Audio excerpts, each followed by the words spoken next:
Hi, everybody. Welcome back to the Film Club Rejects podcast. I'm Will. That's Ethan. Brendan is coming in this podcast, but is late. He will be joining us shortly, hopefully in the next 15 minutes or so. Um, we got a really, really good episode for you guys. I've been really excited to film this since we've been talking about it. Uh, Mhm. I think everybody else has as well. So I think we're just going to get into it because we got a lot to talk about. Mhm. First, we're going to do we're going to talk about this is a movie podcast, right? Yes. And where do you watch movies? Preferably the movie theater. Well, Mhm. everybody has their own movie theater snacks, setup, etc. Um, so I'm gonna ask you, what's your go-to movie theater, either snacks or like combination? So I'm obviously a huge fan of going in theaters for movies. I think emotionally I'm always more invested when I'm like in person in the actual theater. It's just the best way to watch a movie, and I think the difference of watching it at home as in theaters is insane. As far as my ideal setup would be, I'm a fan of the recliners. I have a theater that does love seats where you can put the handle up, which is kind of nice. And then on top of that, when it comes to what I'm doing. Preferably, kind of debatable, shoes off. Shoes off guy. I'm on the recliner. Make sure everyone sit down, let 10 minutes go by, take those shoes off. Sometimes a Wow. blanket if it's in the winter. A little blanket on, get a little cozy in there. Never sleepy, never fall asleep though. Um, and then I would say for my snack, I am a popcorn guy through and through. Like I have gone to my movie theater near me without seeing a movie and gone and bought popcorn and brought it home and just had nice warm buttery popcorn for the movie theater. It's just the best. Movie theater popcorn is the And then best I'm a popcorn. Sprite guy. I'm not the biggest candy guy, but if I am, I'm gonna go sour, like Sour Patch Kids or sour straws. Yeah. But also throw in some cookie dough, you know. Oh, okay. Yeah. Throw in some getting some nice chocolate cookie dough. What about you, Will? Yeah, dude, first off, shoes off is crazy. um, Yeah. I, that's yeah, I don't know, man. It's definitely a cold take. Okay, socks on?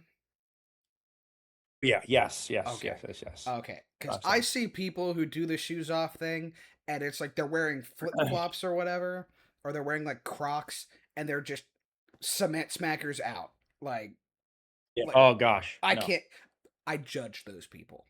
I try not to be Yes. too judgmental as a human being. I judge those people. Um for me, you know what, honestly, blankets underrated. Not enough people bring them, including Yep. myself. I don't typically bring a blanket into the movie theater, but I've done it before. It's nice. The only thing is I get warm and I get sleepy. Yeah, yeah. I don't Yeah, want to can't get get sleepy in sleepy. theaters. Can't get sleepy in the theaters. Can't get sleepy in Uh, theaters now.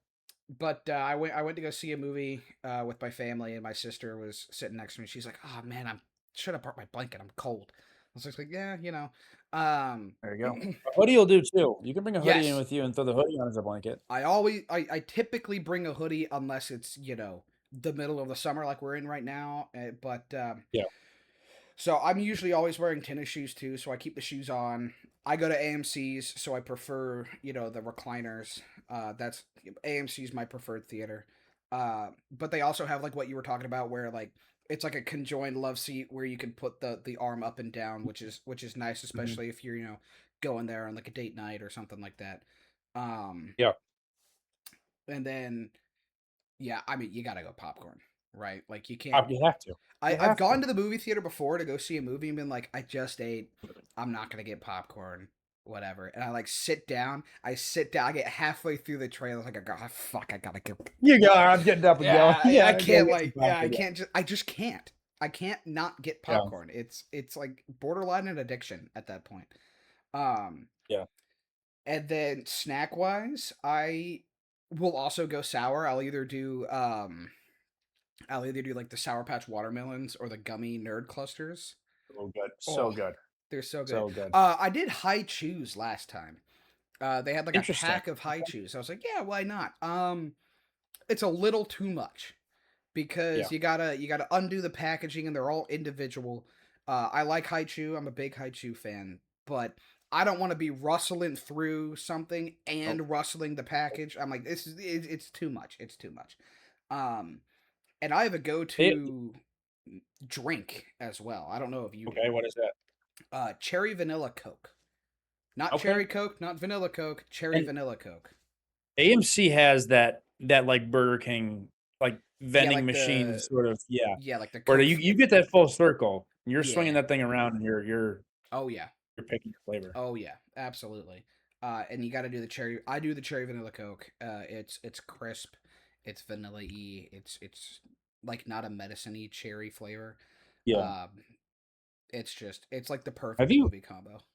have you noticed that like they've been turning the movies into a more like casual hangout? Like I feel like it was really used to show up and used to only be snacks behind the counter. And now, I mean, and I'm seeing it at Regal. I go to Phoenix theaters too. Um, and now it's like they sell blankets there. They sell these little mini pillows. They sell Really? merch. There's like they're trying to like housify the movie theater now, which I get a little overpriced, but like they're really trying to like add in other aspects. I kind of like that. I kind of like it. Yeah. Um, I haven't noticed that, but I what I have noticed is movie theaters are selling like real food now, or there's like a whole restaurant that's attached to the movie theater. Um, Oh my god. And like the bar, there's a full service there's a bar. full service bar which I've yet to take I'm not a I'm not a advantage I'm of. not a I'm not a booze during the movie guy. No, That's not my thing. I really only like for consuming alcohol for me it's usually just like I'm going out and like doing that. Like I'm not like, oh yeah, I'll be here and I'll have like a casual drink or whatever. It's like, no, I'm going out to like be with people or enjoy the atmosphere that comes with being in a bar and I'll have a couple of drinks there. Um but like I'm not like I'm gonna go sit in a dark room and watch something and then just like drink Have alcohol. have you ever looked up, and maybe you can look this up and throw this on? Look up Screen X movie theater on Google. Go take a look at what that is. I just found out about this week, and I saw people were seeing, which this is going to be the theme of the episode. They were seeing Oh Brand my New god, I Day. saw this. A buddy of mine went to go see. Yeah. Here, I'll Isn't just. that insane? Yeah, Yeah, that's throw that wild. up if you can. Here, let me. Like that is this is incredible of a movie experience, and it's like it's all downhill, so it's kind of like auditorium type style, and it's three screens interconnected to one. So you have to like fully turn your head left and right, which I know people might have issues with, but I know people like you can sit front row in this theater and Yeah, you because it can looks like the enjoy the screen's like back a good 40 feet.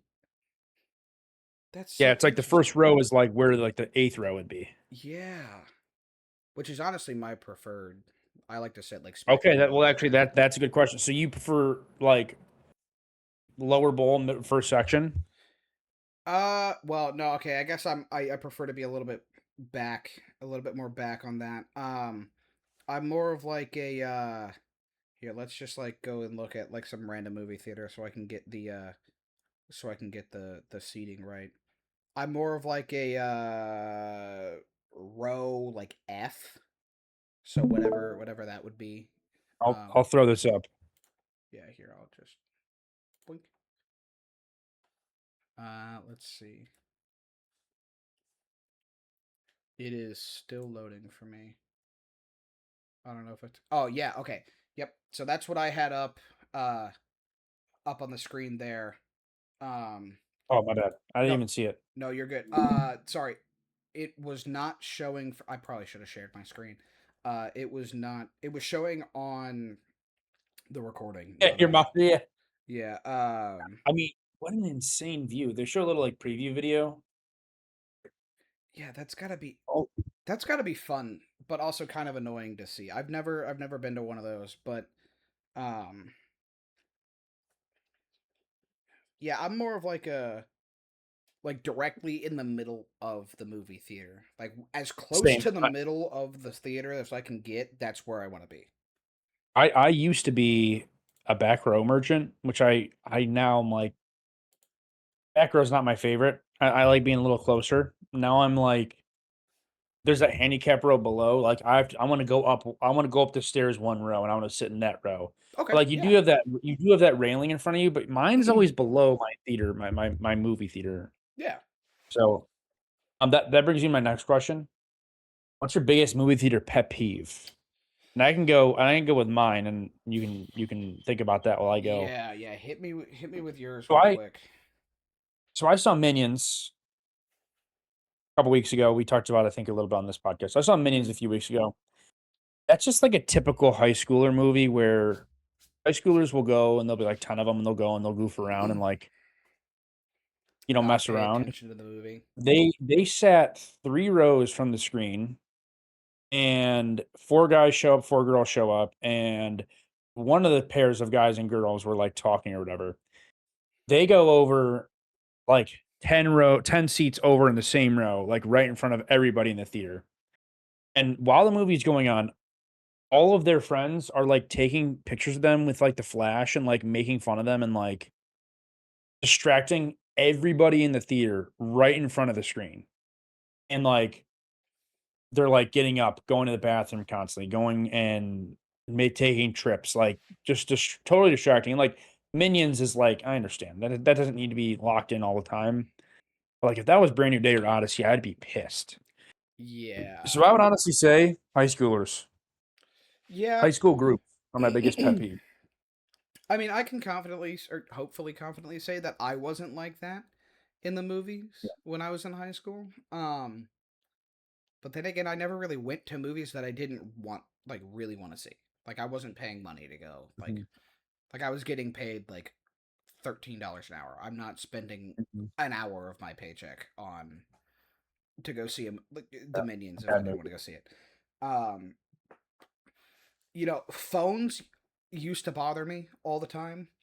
But now that the phones usually have like the auto dimming thing on it, Yeah. if it's at the lowest brightness, it doesn't really bother me. Plus, I typically have my phone out because I'm taking notes now. Like, Yes. Yes. like I'll sit For the here, Film Club Reject Squad. like I'll have like my phone in my pocket, and then when I see something, I'm like I'm taking my notes. I'll like do this little thing, and then type it Yeah, in. yeah. Yeah, you'll Um, check it. Yeah. like I try not to like have it out. But when people have the ringers on, it bothers me. And then when people are talking or like chewing loudly or chewing Mhm, loudly, period, is something that I just can't handle. So when there are people who are chewing loudly or doing things like that, like next to me, it drives me up a wall. mhm. It drives me absolutely up a wall. Um, or like talking. The one thing that pisses me off about movies, people watching movies, is when you're both watching the same movie and the Mhm, person either you're watching with or somebody who is in the movie theater. I've had it happen both at the movie theater and like when I'm watching it at home or with someone. They'll like mhm. ask you questions about the movie like you know what's going on. Yeah. I'm Like, like who's I that? have Yeah. the same information as you. So Yeah. does the person you're watching it with. Yeah. Now, if you like get up and go to the bathroom, like that's fine. Like I'll get up and go to the bathroom in the middle of a movie, and I'll like lean over to like if I'm watching it with my sister, I'll like lean over and be like, "Hey, what I miss?" And then it'd be Mhm. like, "Oh well, okay, so like here's the quick synopsis of what happened." Like, Yeah. you know, oh well, they went to Cersei's The island and turned two-minute them into pigs, and oh, okay, great, the cool, move 2-minute. on. Right, Yeah. but if you're like sitting there, and it's like if you're not in like a very hushed tone, and you're just like, "Hey, I don't understand." What is this man spider doing over here? You're like, dude, Yeah. how's he Come on. flipping around like that? Dude, you have the same information as we do. Like, Yeah. We're watching the same movie. I yeah. don't know. That's I don't know. probably that's talking in the middle of it or asking questions about the movie that you're watching. Now, if you're watching at home or you're watching with someone who's seen the movie and you have no influence or input on the backstory of anything that's different. And there's Brendan. But yeah, so that's my number one pet peeve. Mhm. It just yeah. Hello. Hello. Hi. Sorry I'm late. You're all good, B. You're all good. You need pause, Will, or I'm boosting it right now. boost, base boost. I'm gonna put you at like 120. Nick, you gonna like give me a call back, bro? I tried like ringing you like 4 times and I ain't getting no response. That's crazy. You did? Yeah, I've called you like 3 times in the past like 2 weeks and I've gotten radio Oh my silence. gosh! I didn't even. I. He's That's oh blocked my your god. number. Yeah, dude, I'm I getting see it. radio silence out here. July 27th. I'm sorry. Things have been hectic. I'm sorry. Yeah. We will have to catch up once we get out of here and do this. Okay, that sounds Well, I like good. that Marvel poster behind you. Looks great. All right, so before we jump into the main topic, we've been having a little bit of a discussion. Brendan, I want to know, what is your Mhm. number one movie pet peeve? Like things that happen during a movie watching experience. Like mine was people talking about the same movie you're talking about. So like, you know, you watch was like The yeah. Odyssey, it's been like, well, why don't they just go straight? It's like because it's Mm. not like Mine was high schoolers talking and fraternizing and ruining the movie. I would say mine is kind of a mix where it's like the old couple that shows up to the movie, like let's say it's like, you know, Spider-Man Brand New Day or whatever, and they've never ever seen a Spider-Man movie before. Yeah. Or they haven't even seen a Marvel movie. So they have no idea what's going on. And it's just like a constant what's happening, what's going on, and they're like, I've had this happen to me before where I'm sitting in the theater and it doesn't even have to be necessarily an old couple, but just a couple that shows up and doesn't have any idea what the hell's going on with the movie, and they lean over to me and start loudly talking like, so what's the premise? What's going on? And I'm like, dude, this is like the 23rd movie in this series. Like, why are you even here at this it's gonna point? take it's gonna take longer than the movie is for me to explain to you the context of this. Right. Yeah. Right.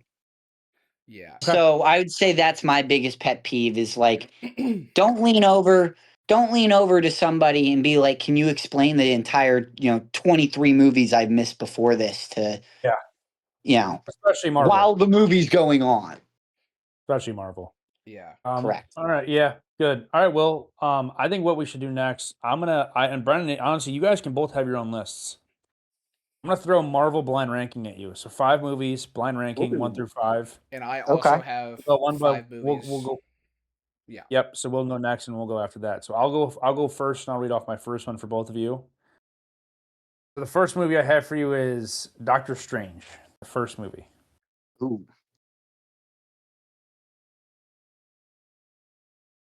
I'm gonna go 4. Oh, okay. Not a fan of the cape. Wasn't a huge. I liked it, but not as much as I liked some other things. Yeah. Yeah, I'm gonna hedge my bets at 3. I really like that movie. Like it's one of my favorites. But there are ones that are like heads and shoulders above Doctor Strange. Mm. Like I love like the whole scene where he's like, so something Mr. and he goes, it's Doctor. Your name is Mr. Doctor? It's Strange. Maybe.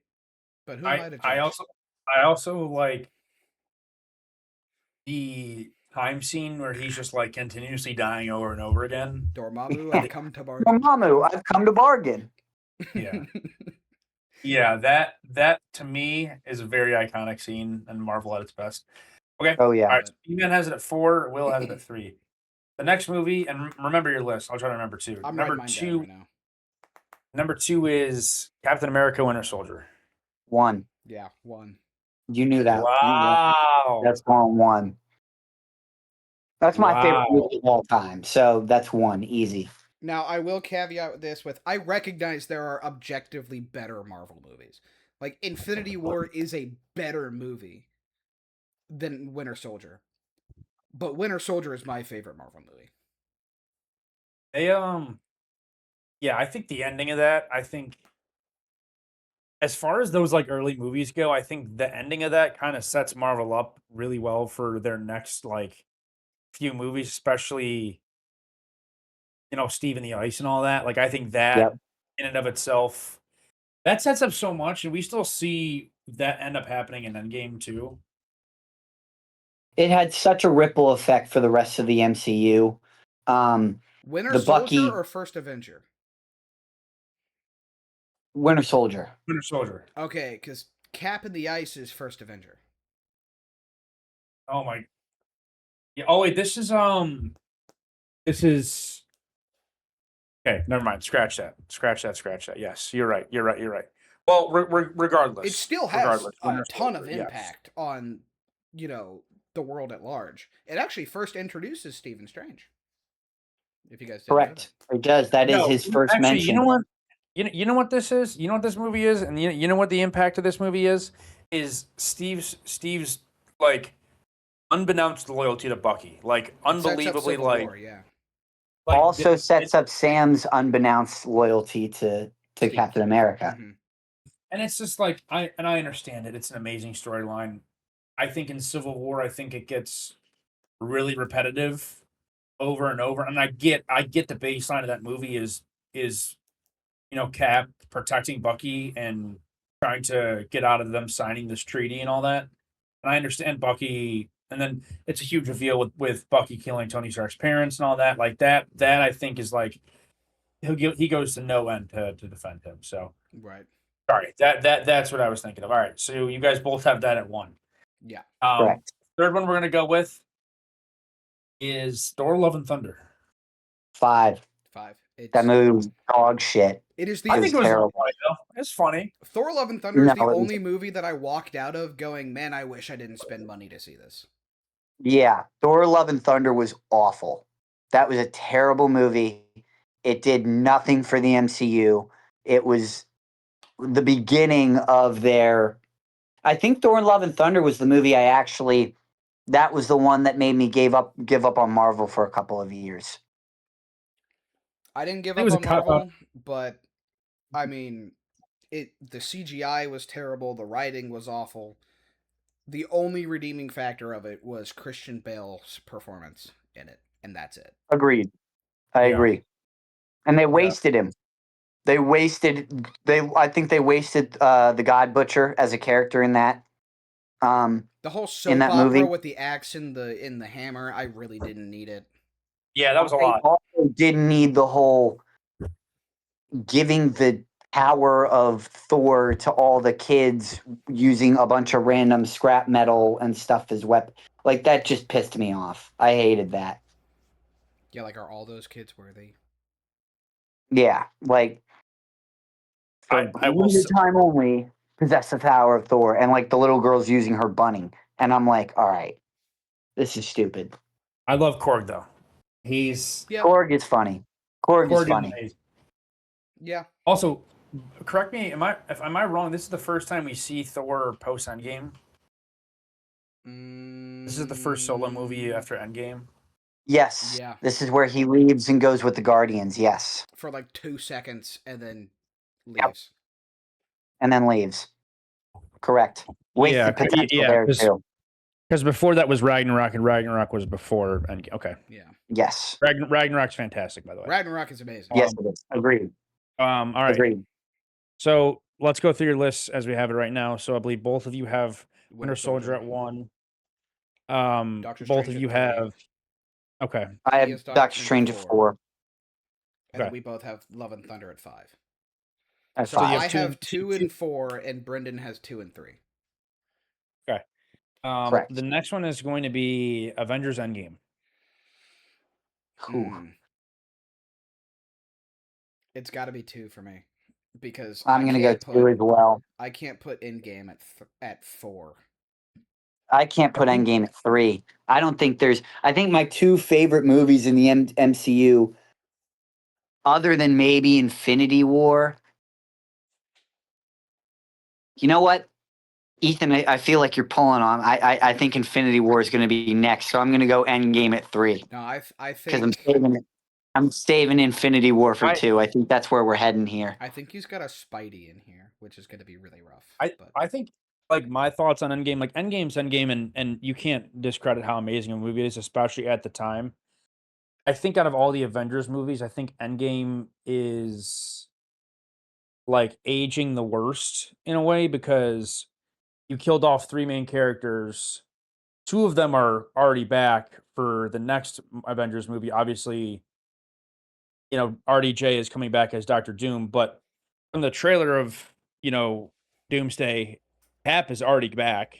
Regardless of how that looks, he's already back in the movies as characters. That could be, a multiverse Cap. We don't know if that's the OG Cap. And then obviously Natasha's dead, but then RDJ's back. So like out of the 3 characters that you killed off, 2 of them 2 are of them already are, back. yeah, 2 of them And it's already like, back. why are we're just kind of like rewriting the end to end game. It really wasn't end game, it Right. was just Natasha's end game. right, So, like still an amazing movie. I love that movie, but there are also clear problems to it. Like it drags at Agreed. certain points. It's a little too long in other places, and it is a very Mhm. gray movie, which I understand. That's kind of the point of it. That's kind of where we meet the Avengers, and like the film's tone is very dark and gray, but like Mhm. there's very few other like I can't put it at 4 unless you're Yeah. giving me Yeah. like I'm blind ranking right now, so unless the next one is like one of 2 Spider-Man movies or or Infinity War, then it has to go 2. I'm holding out.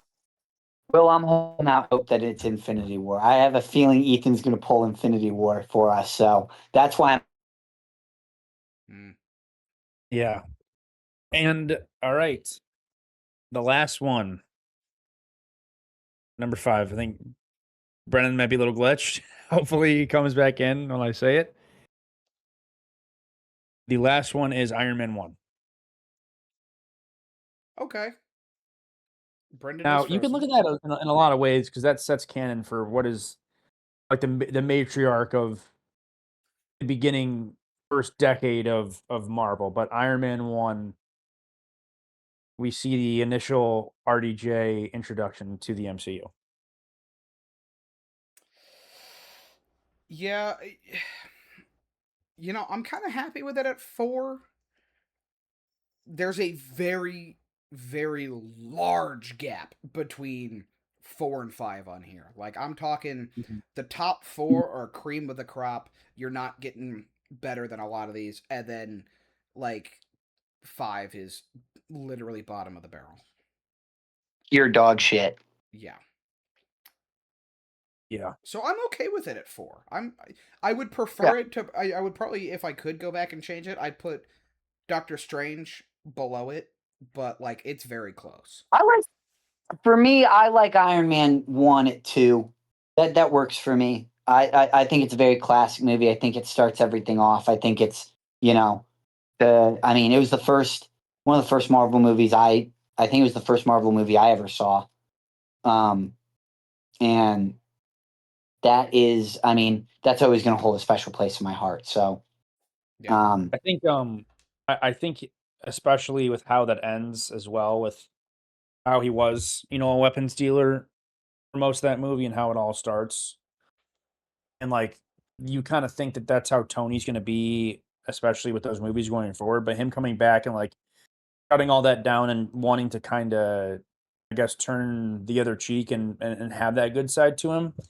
I think like he gives off the cocky asshole the whole time, but especially with the end of that movie now shows that he is a cocky asshole, but he also is Iron Man and ultimately wants to help other people and he wants to get those nuclear weapons of his Stark tech off of the streets. Yeah. So, yeah. And it's such I mean, RDJ in that movie is I mean, born to play Iron Man. So, mhm. I mean, the performance in and of itself is incredible. Yeah. He still looks like Sherlock Holmes to me in that first movie too. It's kind of funny. Yeah, so I'm happy with that. You I want to got run through your 5 guys' now. list? You want to run through your guys' list one last time to solidify them? Yeah, Yeah, one, Captain America: Winter Soldier. Two, Iron Man 1. Three is Endgame. 4 is Doctor Strange, and 5 is Thor: Love and Thunder. I'm pretty happy with that list. You got Soldier Boy on us here real quick. Yeah. Soulja? My bad. Soldier. The Winter Soldier. Soldier. So Winter Soldier. That Winter Soldier. The Winter Soldier. Yeah, Like so Billy Butcher from the boys. yeah, oh, good pull. I got Winter Soldier, Endgame, Doctor Strange, Iron Man, Thor: Love and Thunder. So I think that's pretty good. Good list, Will. yeah, I think it's Solid list. I think they're solid, especially for blind ranking. So I got a list of 5 as well. So we're gonna run through this quick, and then we're gonna get into the meat and potatoes of this.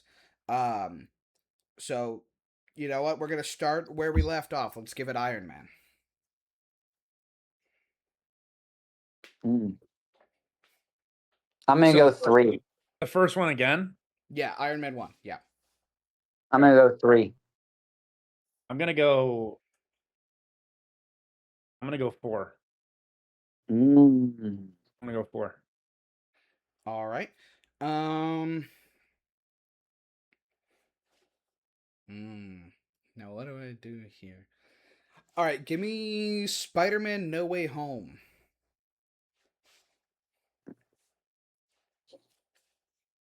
Oh, it's funny because Ethan and I saw that together in theaters together. We did. That was a fun one. That was sophomore year of college for us. Yep. No, was it? December of 21. Yeah. Oh, that's right. That's because we were stuck in We're for Dayton with we Murph. were stuck in Dayton with Murph. I saw Murph. Oh my god! And I had driving anxiety in the rain. No, your rain anxiety. I forgot about. Yeah. I'm gonna That's put right, that. story, yeah. I'm gonna put that 2 because I think of the Tom Holland Spider-Mans, I think that's at the top, and I think how that ends led us into a brand new day, very well, and I think it's very sad and like it's very emotional. I also just like it's an emotional ending, man. Like that's an emotional ending, and you really don't know where Spider-Man's gonna go. I think that mystery would still be higher to me if Brand New Day wasn't out and we didn't see some sort of resolution, even though it didn't really get resolved that much. But we'll get into that. I'll put it at 2 for me. I think I'm also gonna go 2. All right. I can't have it lower than Iron Man. It's some of Tom Holland's best acting, I will say. I agree. Plus, I agree. we get I also all 3 Spider-Men. I'm a Tom Holland Spider-Man guy. Like that's my favorite Spider-Man, and I think he outshined both of them, the other 2 Spider-Men in that movie. So Yeah. Oh, I fought an alien too. I love on Earth and in space. He was purple. I love and I also love Andrew catching Zendaya too. Like It makes me I'm cry drawing yeah, every himself the up. time. redemption, his redemption. Andrew, Yeah, Oh, He comes down and he catches Zendaya. Yeah. it makes me cry every Yeah, I'll put time 7 too. because like Yeah. everybody watching that knows that that's what it is, but then Zendaya's just like, "Are you okay?" And you can just see him and just he's like, just he's distraught. yeah, Also, at that point in time, especially after Endgame, like whenever you saw Doctor Strange, you just knew shit was going down. yeah, oh yeah, Like Oh yeah, outside of his own movie, I don't feel like he's ever made an appearance where shit's not going down. yeah. That's I'll true. put that at yeah. 2. Well, he's the one that connects the whole multiverse together. So you can't really have multiversal shit happening without him. You know. Yeah. Yeah. Yeah, that's so true. All right. The Although next I one. didn't love the Ned circle. What? Go ahead. What's that? I said didn't love the Ned circle. That part of the movie to me. Obviously, when they all appear, that's Mm. the Toby walks out. That's huge. But like him doing, like I'm sorry. Go ahead. I don't know. I don't know. The next one I got is Guardians of the Galaxy.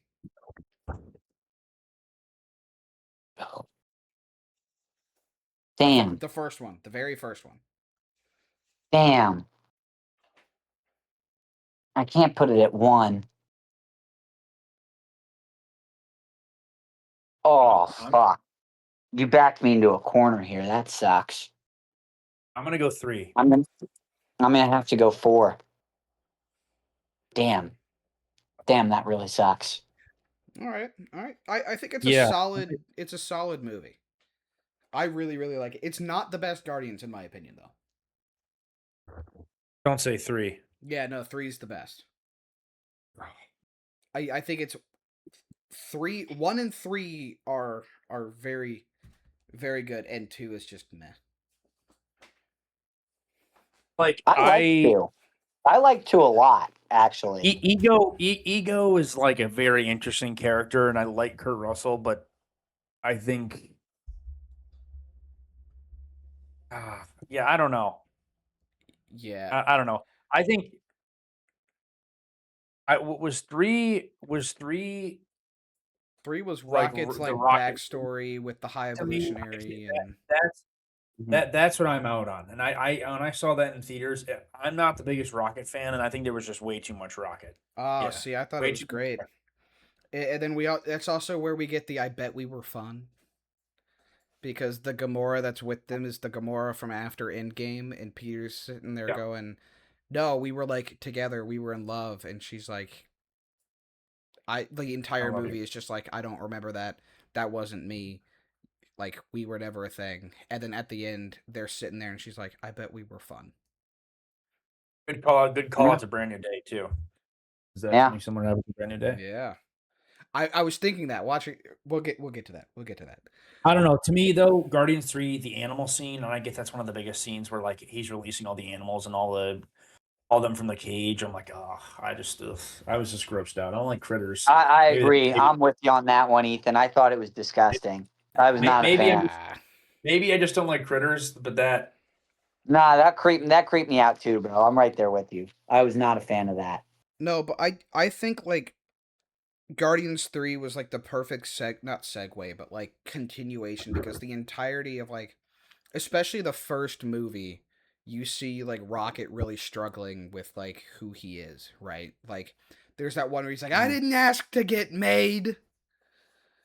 And then like all of this stuff, and like you can feel like we never really know why he is the way that he is and why he's so distraught just being a thing. And we finally get to see it. And then yeah, I just think the emotional beat, like the emotional highs of it, are just fantastic. great, amazing end credit scene though to that movie. Seeing the Fantastic Four rocket ship.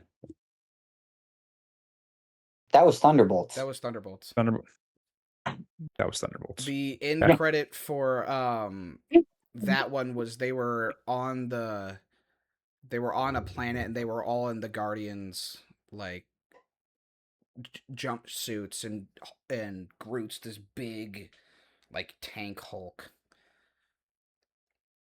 Oh, my wires are crossed. My wires are crossed. We best. That's all right. Like we'll We've move all on been there. because we'll move on because we got some more. I got 2 more here. Just for a reminder,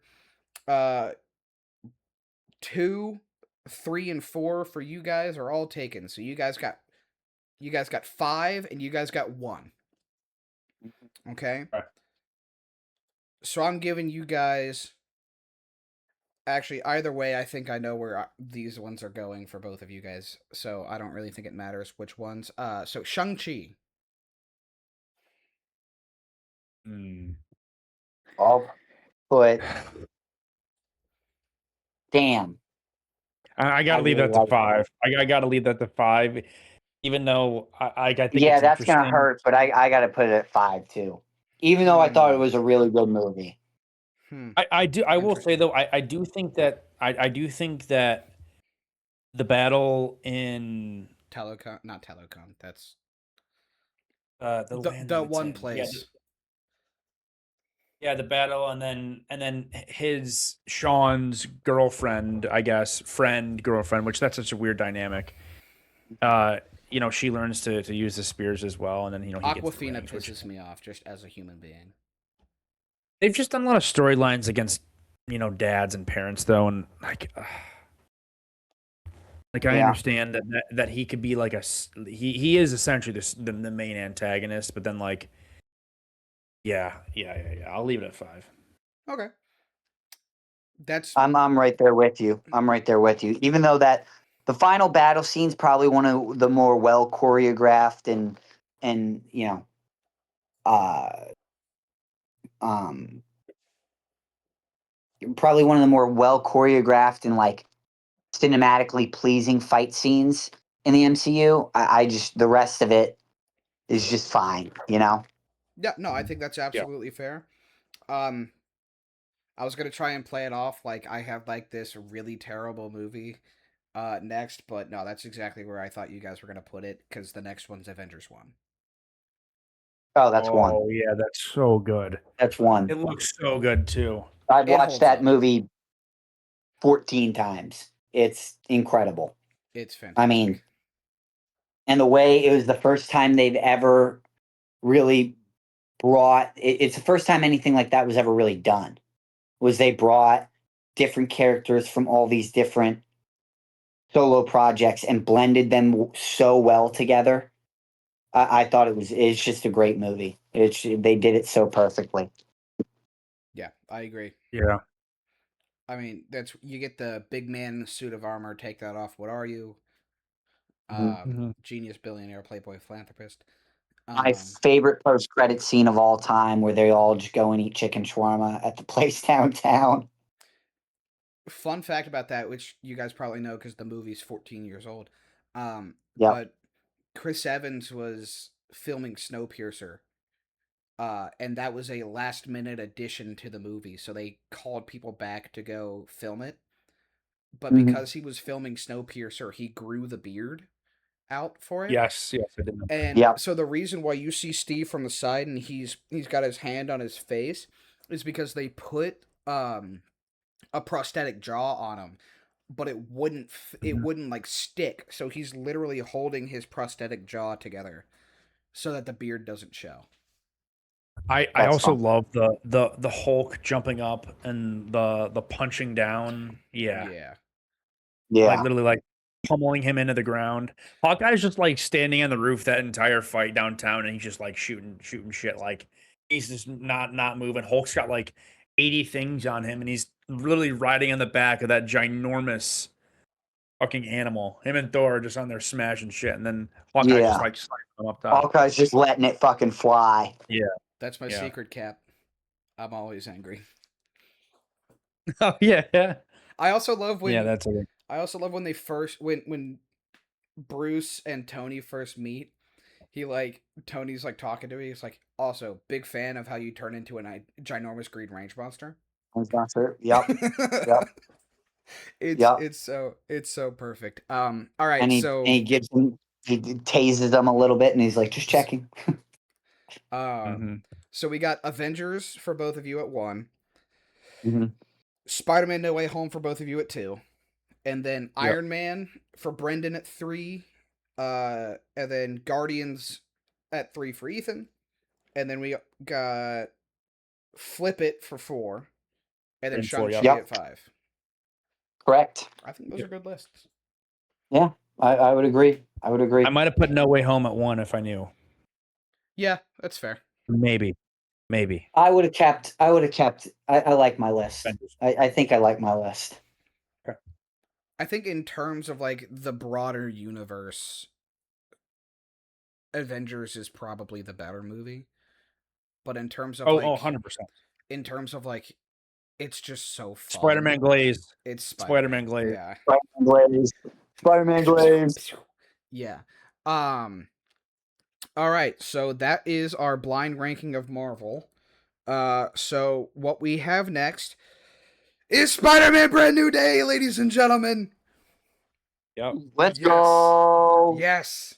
So that came out probably 2 weeks ago, a week ago. It was last week, right? A week Mhm. ago. Friday. Came out Friday. Last Yeah. Friday. Yeah, so about a week ago, as of About a recording. week ago.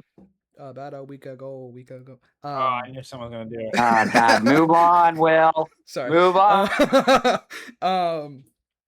So we're gonna get into spoiler free, even though it's been a week, since just to do it. So I have a couple of notes that are spoiler free. Let me find them really quickly. So first off, I do want to start the audience score. Has anybody looked at these for the popcorn meter? It's a I know the 90. letterbox one. It's a 98% audience score, which is the highest score, highest rated MCU movie ever. That's not Mhm. surprising. It's not surprising for me at all. Not surprising at all. It also made $1 billion in 6 days. Yeah, that's unbelievable. That's insane. It beat out Endgame. How much of that? How much of that do you think was hype off of No Way Home? People were already juiced up about going to the movies because of Odyssey, or it just overall, it's just Spider Man. I think a lot of it has to do with it being Spider-Man. Mhm. And the hype for this movie was so big. And then the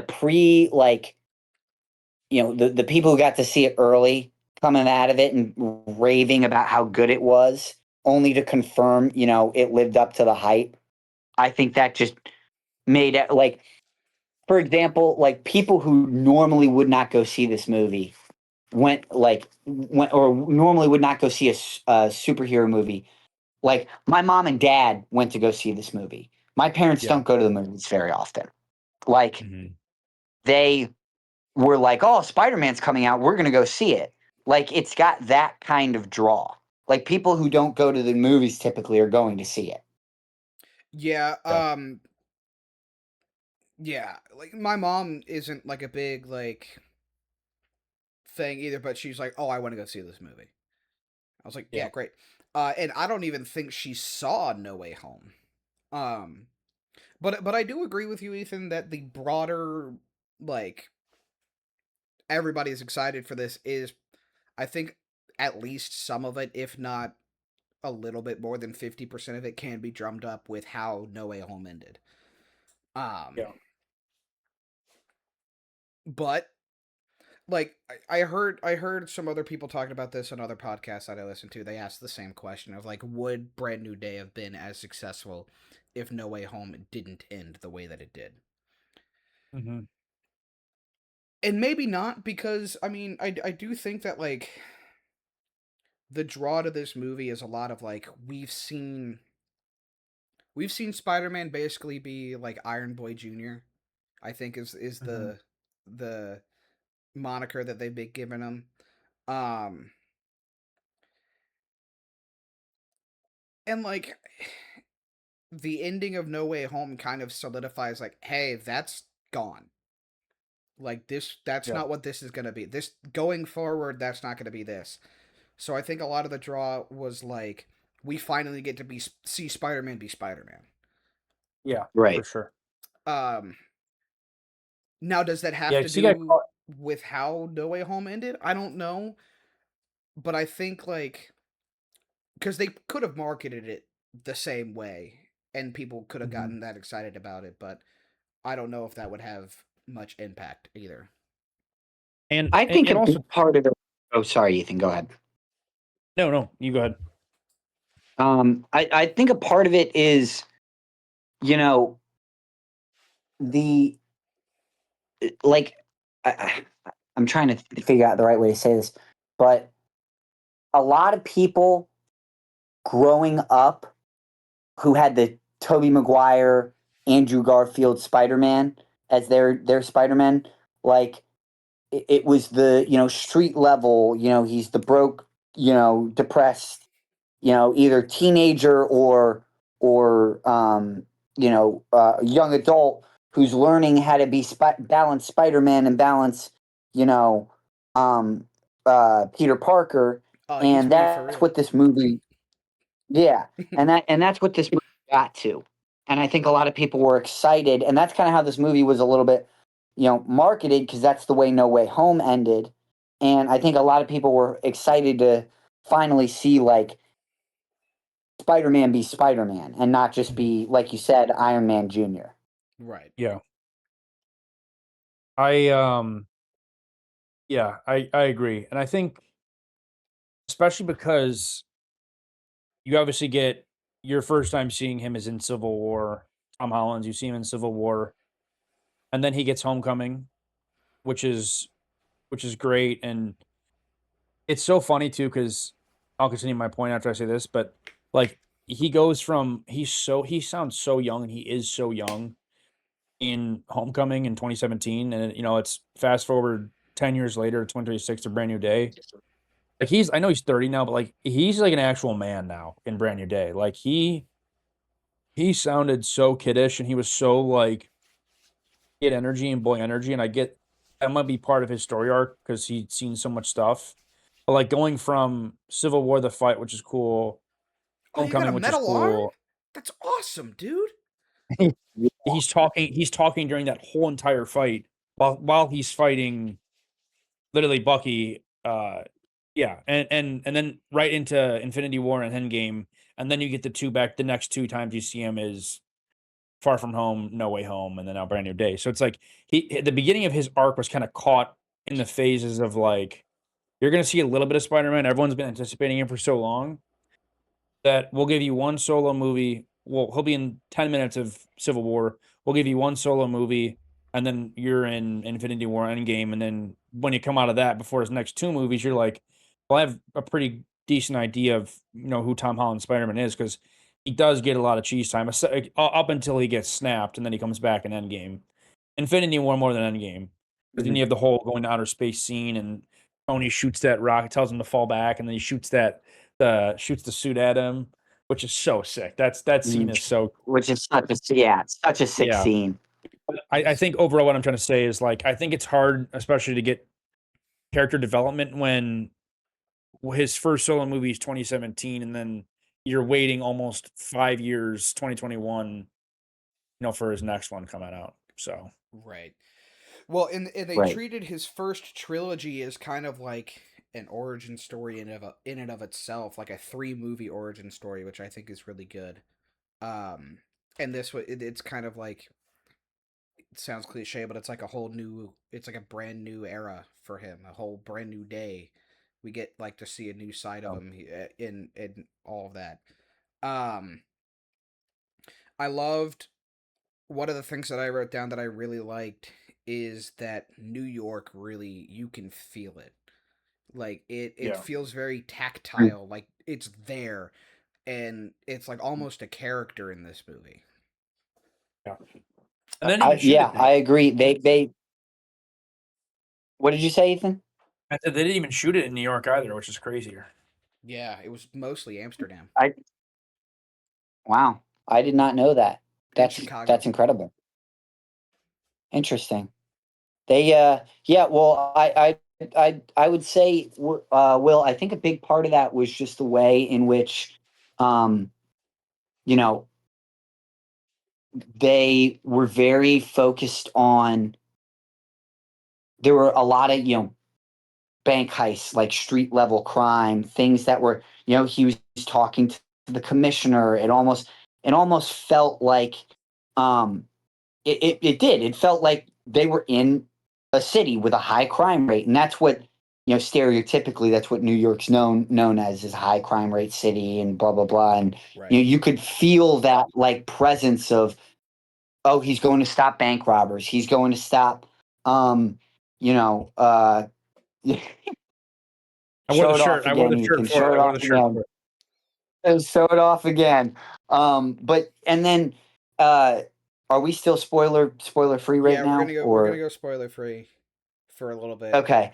And then I would say you know, without spoiling it, but the end scene, you know, kind of really gives a broader view of where they are and what's Yeah. happening and how it's affecting everybody, you know? Yeah. And you kind of really see it as opposed to just being like, oh, you know, they're telling us it's in this place, it's, you know, based Mhm. in New York, but at the end, like, you can really see it, you know? Mhm. Yeah, it's like the number one rule of filmmaking is show don't tell, right?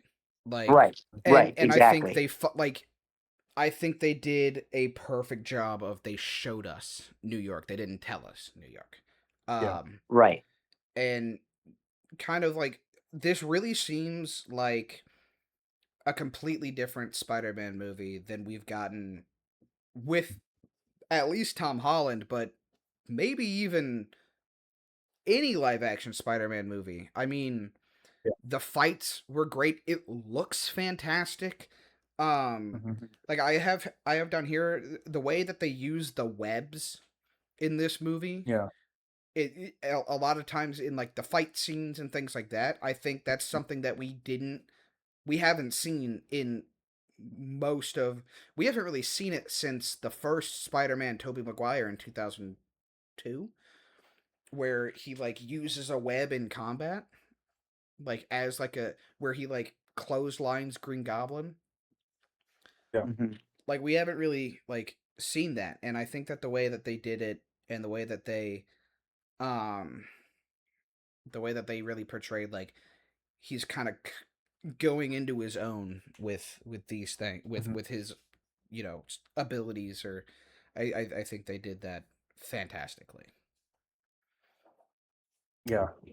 Yeah, I agree. I think like you could definitely tell like I don't know if this is getting into it too much, but you could tell the difference between the artificial webs and the built-in human body webs Yeah. and how much different they were. Mhm. One of the Yeah. things I was actually surprised by was just like how much tech he had, and I think that kind of goes back to your comment a little bit, Will, about how he is like an Iron Man Jr. in a way because he does have some gadgets in this movie from what I noticed. But just like having his own like AI system, like he's this is Spider-Man. Like he is a man in this movie. Like he is it's not like him really sappy and emotional, although I can't say because it's in the spoiler scene, um but just there's a scene of him swinging, and all I will say is he doesn't have his suit on while he's swinging, and it's just like an amazing shot scene of him like emotionally swinging through New York with no suit on, just like F this, I'm just going through, and it's shot and it looks amazing visually. Mhm. Mhm. We'll have to talk about that later because I'm missing the scene that we're talking Yeah, about. I can tell you. Um, I guess before we do that, overall, I guess we could just give like our overall scores out of yeah, 10 yeah. before Let's we give get our overall spoilers. scores. Yeah. We haven't done that yet. Yeah. So we'll count it down 3, 2, 1, like normal. Yeah.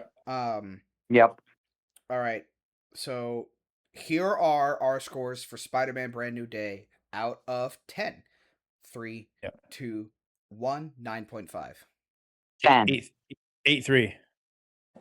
Okay, we kind of got Wow. we all agree it's a great movie, but we all kind of got Yeah. differing things. Okay.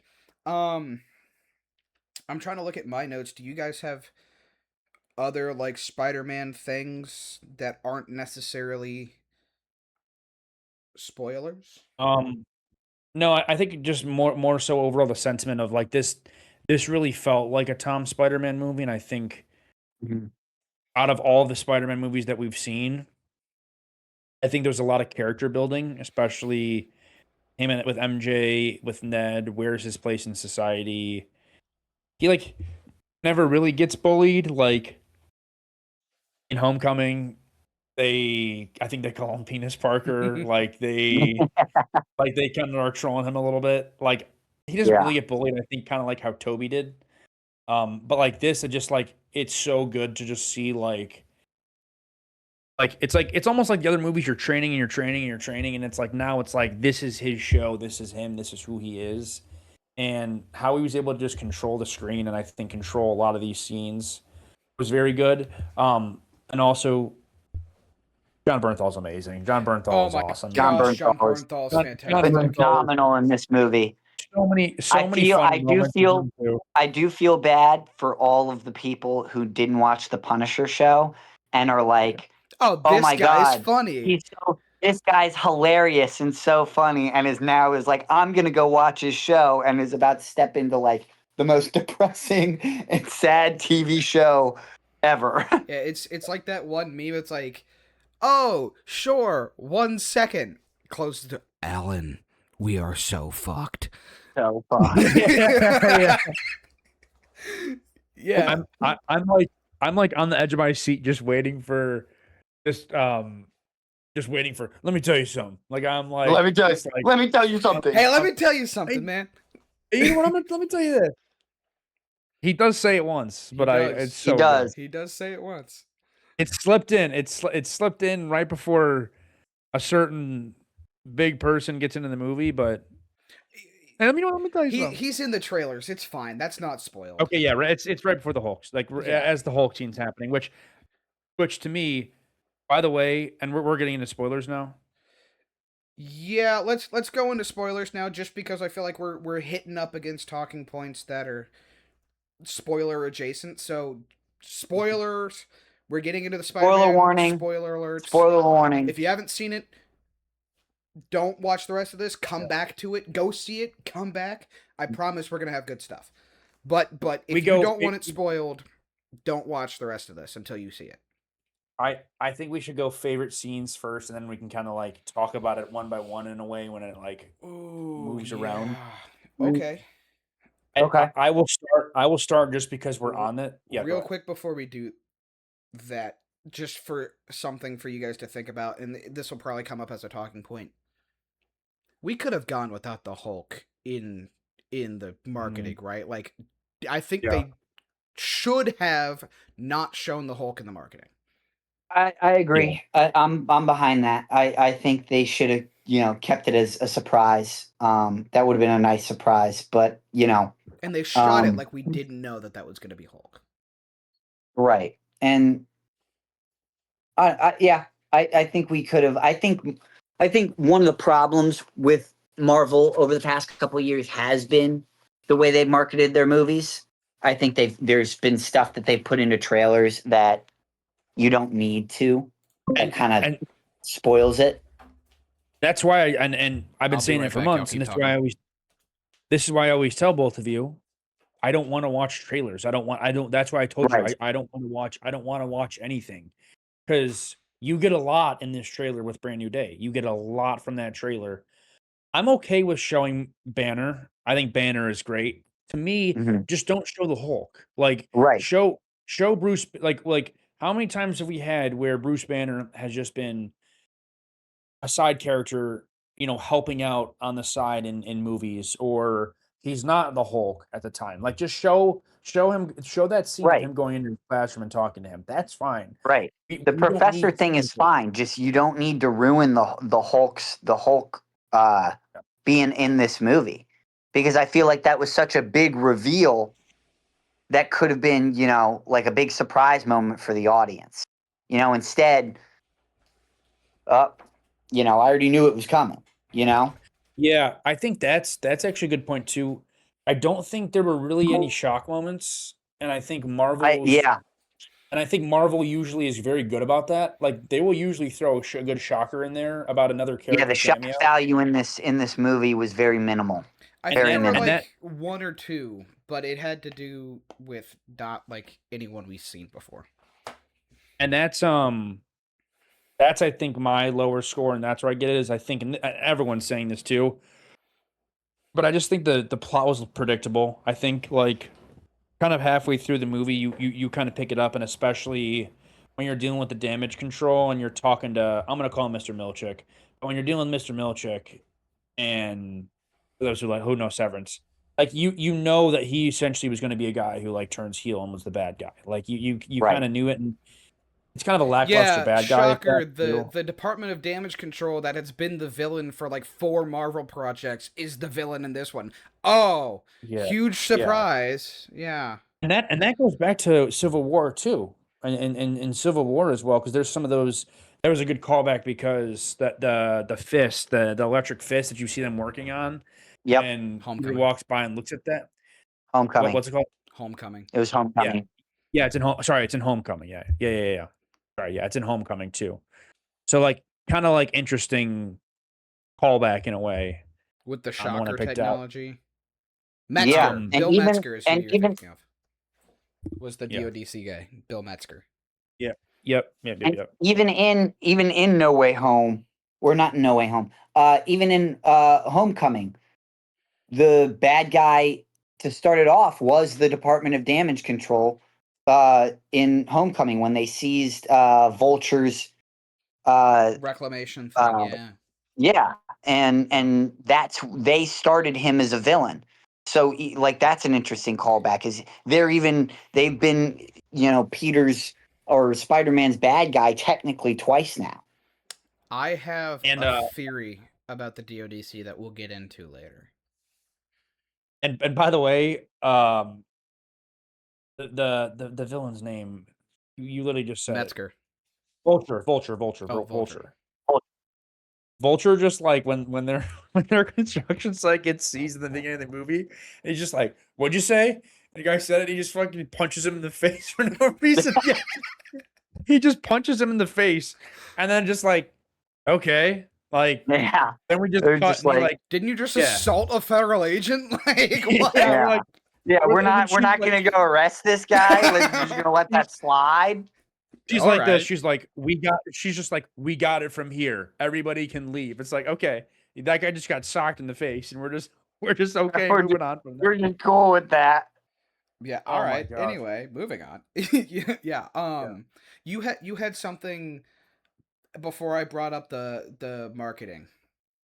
Yeah, so this honestly, this is good because it's relatively earlier on in the movie while they're still kind of building it up.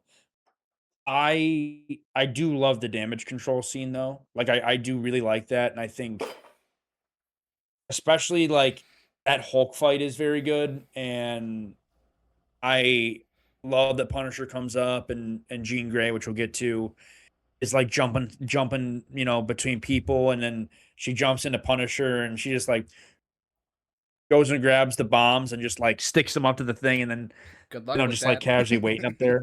Yeah. Just like I think that scene was just so like entertaining, the kind of like sequence that was going on. But I mean, how many times are you going to see Hulk get talked down? He's just like, I'm Peter. It's like, okay, cool. I'm gonna stop punching you through the ground now, and I'm okay. So There was a theory with that one that shows like a loophole in Strange's spell. Yeah, mm, because Jean you know, can't get into Savage Hulk's mind because it's too strong. mhm. So the theory is that Doctor Strange's spell didn't affect Savage Hulk. Interesting. yeah, because technically the spell was for everybody on Earth to forget who Spider-Man was, and technically that was only Bruce Banner, who was on Yeah. Earth at the time. It's not And- on Earth, it's in the universe. Is it in the universe? Is that okay? Well, everyone. They say they don't specify it, but they later came out and clarified that it's everybody it doesn't hop dimensions, Mm, but it's everyone in the universe. Yeah. okay. Well, even that case, Savage Hulk wasn't present, so the theory is that he remembers Peter because he wasn't present for the spell. Right. Yeah. Yeah.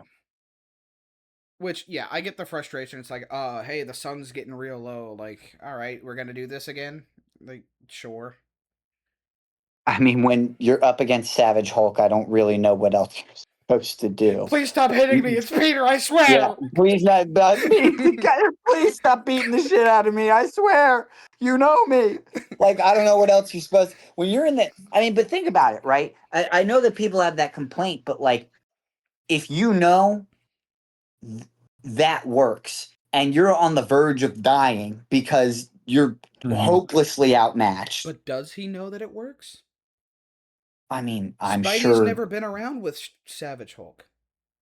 I'm Yeah. sure they've talked about it, or Black Widow talked to him about it at some point, maybe off camera. Who knows? For like the But 2 minutes Yeah. that they were together, like who before knows? she dies Well, and he goes to maybe space. they were chatting it up over coffee. Who knows? Like Yeah. who knows? But like, if you, let's say he had that knowledge or read it somewhere or whatever, right?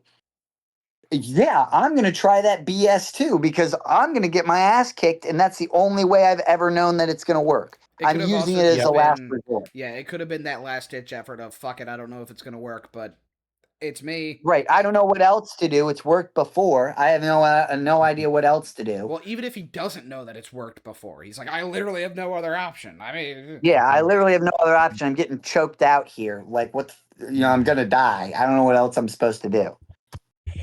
I also loved Florence Pugh is amazing, and I think her kind of change, her kind of change going into Yelena. And I'm not a big fan of handoffs, and Black Widow was pretty much a handoff to Yelena, and I understand that because I they was also gonna did the same ask with about that too. So they also did the same with Falcon and Captain America, even though he's still not Captain America. Like I just don't like solo movies essentially being a handoff. It's kind of very predictable.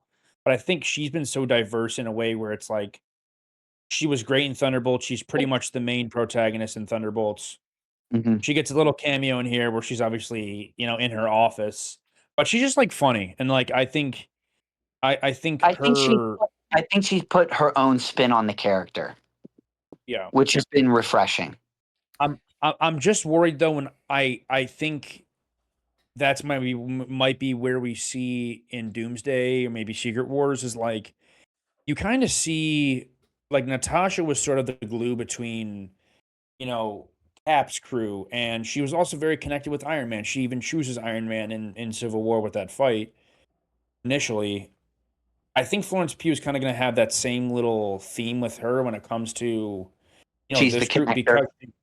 because she's able to be so like sympathetic, and she's going through so much bullshit that like she can relate with these people as well. Like talk about relating with people, but like I can see her and Jean Grey getting along perfectly. Like Mm-hmm. mommy issues and abandonment issues. Her sister also died. Like she just seems like somebody that can fit in with all the different groups, no matter what it is. As yeah. where it's like I feel like some like Shang-Chi. I don't think Shang-Chi is, dapping up the Hulk. Like that's just gonna be weird to me. Right. You get what I'm trying to say? So Yeah. so then, do we like that Yelena is officially the new Black Widow, or would we have preferred that she would have stayed Yelena? I don't I know. think it's gotta be her own. I think it's gotta be her own. I don't like replacing people like that, and Marvel does that, and it bothers me. Yeah, I agree. I I think she should have been her own character, not just Black Widow. But I will say, if someone's going to replace Scarlett Johansson as Black Widow, I don't mind it being Yelena's character because I think she kind of gives her own. She's more, unserious, more funny, more. yes, yes, Um, And to I be would she fair, gets she was agree. also a Black Widow, a Black Widow. Yes, Like right, Black Widow was but like the program, right, which and I seems that seems gone by now with how they portray her character. That seems gone. right? right, right, Like and she's I very think warm. right, and yeah, very warm. I think that's a great way to put it. That's Is her difference. Her sorry to interrupt you, Brennan. oh, you're Her good. her their biggest difference, and obviously they carry the same title, but Yelena is so much warmer than Natasha was, and Natasha was very cold, and she was very ride or die with, her crew and her people. And I mean, she obviously showed up for what's Cap's wife's name? She Peggy. she showed up for her funeral. Peggy. Yeah, she shows up for her funeral. And even in that movie, she's like, "Well, Cap's like, I'm not going to sign the treaty," and she's like, "Yeah, I know you're not gonna. I just want to be here so that way you're not alone." Like, you do get those warm sides of her, but I think Yelena overall is the more fun, like goofy side of her, Yeah, I think and it's she, her own spin on the character. This is So small it makes it potatoes. feel right. Yeah, exactly. It makes it feel like it's. It almost to me makes it feel like it's a different character than yeah, Black Widow. Which You no, know, it is. It's like a completely different character. It just has the same title. Like it's right? the same And superhero moniker, as it were. It'd be like right, Miles and I think Morales is technically Spider-Man, but like right, Yes. but and I feel like if you're going to kind of hand the mantle off, you kind of have to be your own version of that character. And I think that's part of the problem I've had with because I'm such a big Captain America fan. I love Captain America. He's my favorite character. You know, Steve Rogers, you know, Chris Evans, Captain America is my favorite version of any superhero in existence. And Mhm. I think the problem for me has with Sam taking over the mantle is instead of Sam trying to be his own version of Captain America, it almost feels like every time he's just trying to be Steve, and he's yeah. not. Yeah. Those two don't intersect, I think, as well as Right, because and I think that's part of the reason I've liked Yelena's Black Widow is because it's her own version. It's not I'm trying to be Scarlett Johansson. It's I don't know the actor's name, but I know it's I'm Yelena, Florence Pugh, who yeah. Florence yeah, Pugh, yeah. who has the title of Black Widow. Yeah. Whereas Yeah. Sam Wilson is just trying to be Steve Rogers, and it's And not they working. yeah. And even in his solo movie with Red Hulk, which that movie terrible to me. Yeah, it Um, was like very you could tell like he's trying to just like really like embody that, and right. maybe just because Captain America is like I feel like number 2 when it comes to the original Marvels. Like, I mean, not like saying he's not the best, but like Mm, Tony is the leader, but Cap is number 2, and if Tony's not there, it gets Cap's crew, and that right, just doesn't go over, I think, as well with Sam as you know, right. as opposed to a side character with Yelena and Well, in Yeah, Cap Natasha. is he's not Ethan. He's not a second option guy. He might be a third No, or fourth option, but yeah, you can't play him at the two. no, All right, you can't no, run him off the two. You know, he's not a can't. second option guy, and that's okay. You know, if the franchise Yeah, doesn't, fuck you, Will. Fuck you. He's just not true, a true, second true. option guy. Yeah, I think no, one of the things with Captain America too, not to get too off topic, but he's so ingrained in. Let's face it, all these movies most of these movies take place in America. He's so ingrained in American culture, in the yeah, universe, right? It's like that's Captain America, right? Like that's mhm, the guy. Like he's America's mhm. shining star, right? Like of Yep. morality and whatever. So you kind of have to be that. It's just really we're diving deep in the iceberg, and I love Yeah. this. I just like to me, and the last point I'll say is it's really hard to watch, you know, Falcon just be the sidekick to Cap for like 4 or 5 movies, listen to everything Yeah. he says, take orders from him, and then all of a sudden, you know what? It's your turn. You're doing this. And he's like, "What? What? What? Huh? Like, okay, I'm doing this then." Like, And no, like, I think they hurt his character, in my opinion, when I think he lost a lot of credit in my eyes. He lost a lot of credibility when he gave up the shield and kind of went through that yeah. whole like, oh, I don't want it. I'm not Mhm. Captain America. I don't accept this. When Steve literally handed it to him Yeah. Oh my god, yeah. Ugh. and had Um this whole meaningless arc where he just goes and ends up getting the shield anyway. But it's just this whole thing where I'm like, all right, well now there's like your own now I can see your own self doubt in being Captain America. Which, as Captain America, you're supposed to be the guy with all the fucking confidence and the balls in the world. And I just saw that for a whole season of a TV show that you don't have that. right. Yeah. But going back to Yelena, I think a lot of times like Marvel has a real bad problem of like we're just going to throw characters in there so people can be like jingle jingle for the keys. Oh, shiny. Mhm. It's like I know that Yeah, guy. Mhm. But I think that they I think they did hers really well of like establishing like this is where they're at in the universe now. Like she's the leader of the Avengers. Right. and you know the whole like, no, we take care of the big potatoes and you're in charge of the little potato, keep control of the little Yeah. potatoes, which I think is Mhm. great. Also in that scene we finally got underwear Spidey. Big fan of that. Oh yeah, Big fan of yeah, that. I like yeah. that he kept his mask on and all of that. And I don't know if you guys noticed this. Um, but when he's having like the sensory overload on the rooftop, the sound design in that scene is impeccable. It's Mm. Mm. beautiful. That It's that's a that's a great like stopping point because I want to talk about that with you guys. That whole shebang, for lack of a better term, with like his emotions and everything. I thought that there was definitely like an avenue where like that could go poorly, where they kind of like harp on that too much. Mhm. Where like the inhibitor chip, that's obviously where you go and meet Bruce Banner. That's you had that great conversation in that courtyard, which is beautiful, by the way. Like I think there was a like they could have taken too much time on that, and I think that that would have kind of slowed things down. I think taking people out of the movie a little bit too much because it's like, all right, well this is you know more than a few movies in with Tom Holland. Why are we still establishing this with his emotions and all that? Obviously, he went through something traumatic. It was good. They acknowledge it. It was a good part of the movie. You know why he's Right. Why are we having all carrying on with this existential crisis shit? yes. Yeah, it's like, yes, we already know that this is going on. I feel like they didn't drag on with that a little too much. And also, the last thing with that, which I love, and I want to know your guys' thoughts too. I love that in that scene when he has to go with the natural webs and he has to go stop, Jean Grey controlling Scorpion, which we didn't really see Scorpion. Like, I love that, like, he obviously struggles with the webs a little bit, but it's like, dude, this guy fought Thanos. He's been in so many movies.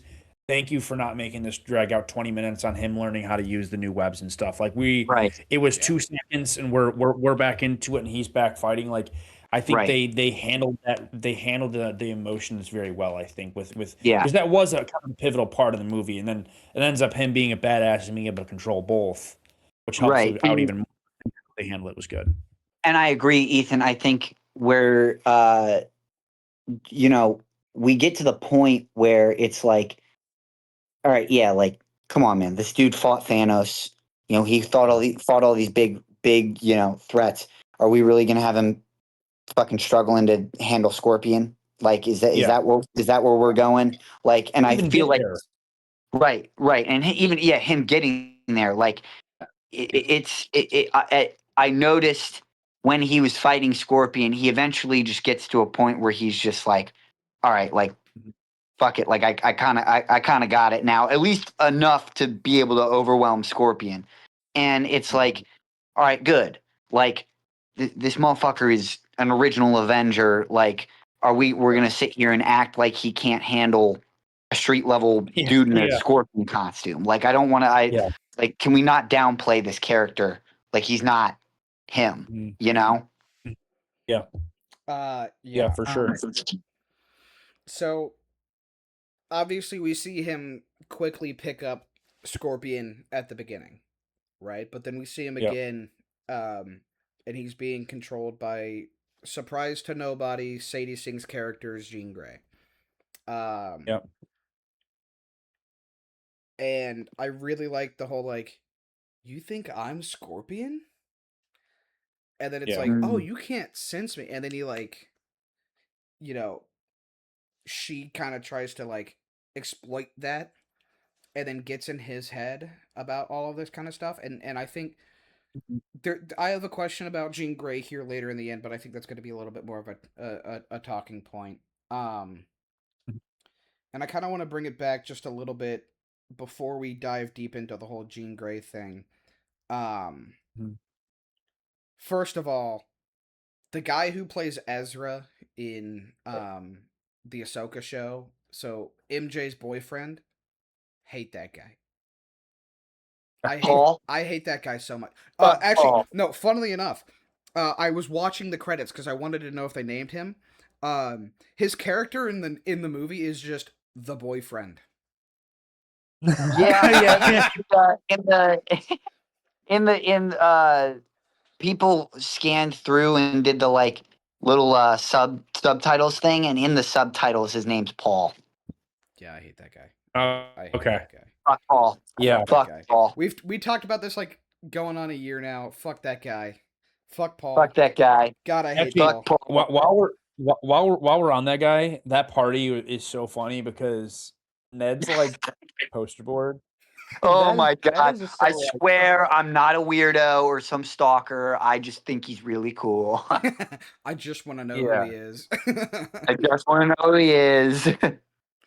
I've narrowed it oh my down to God. 2 suspects. It'd be Yeah, more that's shocking it'd be more shocking if you knew them. and I think that's great because like he's going through the memories that he has of Spider-Man, and it's like Yeah. he shows up at all these places, and the only two people that it would make sense are Flash and the teacher. And the teacher. Like those are the And only two that the make sense. pictures. I think the funniest part of that scene for me is the pictures they use of the teacher and Flash are just these comically awkward photos of them. Yeah. That's the scene I'm talking about. They go to the party. MJ kisses the man. He leaves. He's pissed. He's crying. Oh yeah. Yes. And then he goes And to the he swings rooftop. home. He swings home with no suit on, and it's like him just flying through New York City. Yeah. It's awesome. On the rewatch, you gotta like that scene is so good. Like they shot like it's one of my favorite scenes of that whole movie. It's so short and it's so like minute, but it's so like he's really like okay, and it looks like he's like going to give up on trying with MJ. Which is what Cap. Then they come back, and then that's when he finds out Jean Grey. I think. Yeah, maybe. Because he takes MJ to Frank after the MJ thing, right? After Yes. after the rooftop. Yes, So I after he swear gets the her movie- Yeah. to unpossess her. Okay, so yeah. So then there's points. So then they have the rooftop scene, which evil scene. Crazy. Oh my yeah, god! What the fuck is up with that? I knew it was her because it was clicking too easily. Like I knew it was her, but at the same time I was like, "You're fucking evil. You are such an evil bitch. How dare you? How dare you fucking do that?" As soon as she went in for the kiss, and was like, "Peter," I was like, "That's it." I'm like, God damn it. And by the way, I leaned over, and this was a theater pet peeve, but I leaned over to the people sitting next to me, and I go, think about how much time Tom Holland and Zendaya had to rehearse these scenes. Like the ones, especially with them two, or like her finding the note. I'm like, they had to have like been in a hotel room or been at their house, and like, imagine that in your kitchen, you're just rehearsing the lines for Brand New Day. It's just so sick. Oh, dude. Yeah. There's a quote I saw of why movie theaters like, or why movie studios like hiring Tom and Zendaya together, and Tom just goes, "Oh, it's easy. One hotel room." Yeah. Yeah. That's And awesome. you brought that up, and I was like, they're sharing a hotel room, so they do have all the time in the world to practice their lines. Yeah. And actually speaking of going to Frank's house, can we talk about when they first show up at like the shipyard? Yes. That's and that and seems they amazing. almost dies like 4 times. Yeah, and they're like and then the whole argument of like, who's this? Oh, she's just, and then they start arguing, and Zendaya's like, I don't care. I just want to go home. I want to go home. Hey, that's a great Yeah. idea. Guys, Kick rocks. That's great. guys, I just want to go home. Peter's like, no. You know, No. That's a fantastic idea. Kick rocks. It's Hey man, what really happened in Staten Island? That's what I want to Yeah, know. that's what What I that want to know. Zendaya line is so good too. Do you not remember Staten That Island? Oh, you're Zendaya gonna line bring was up so Staten Island again.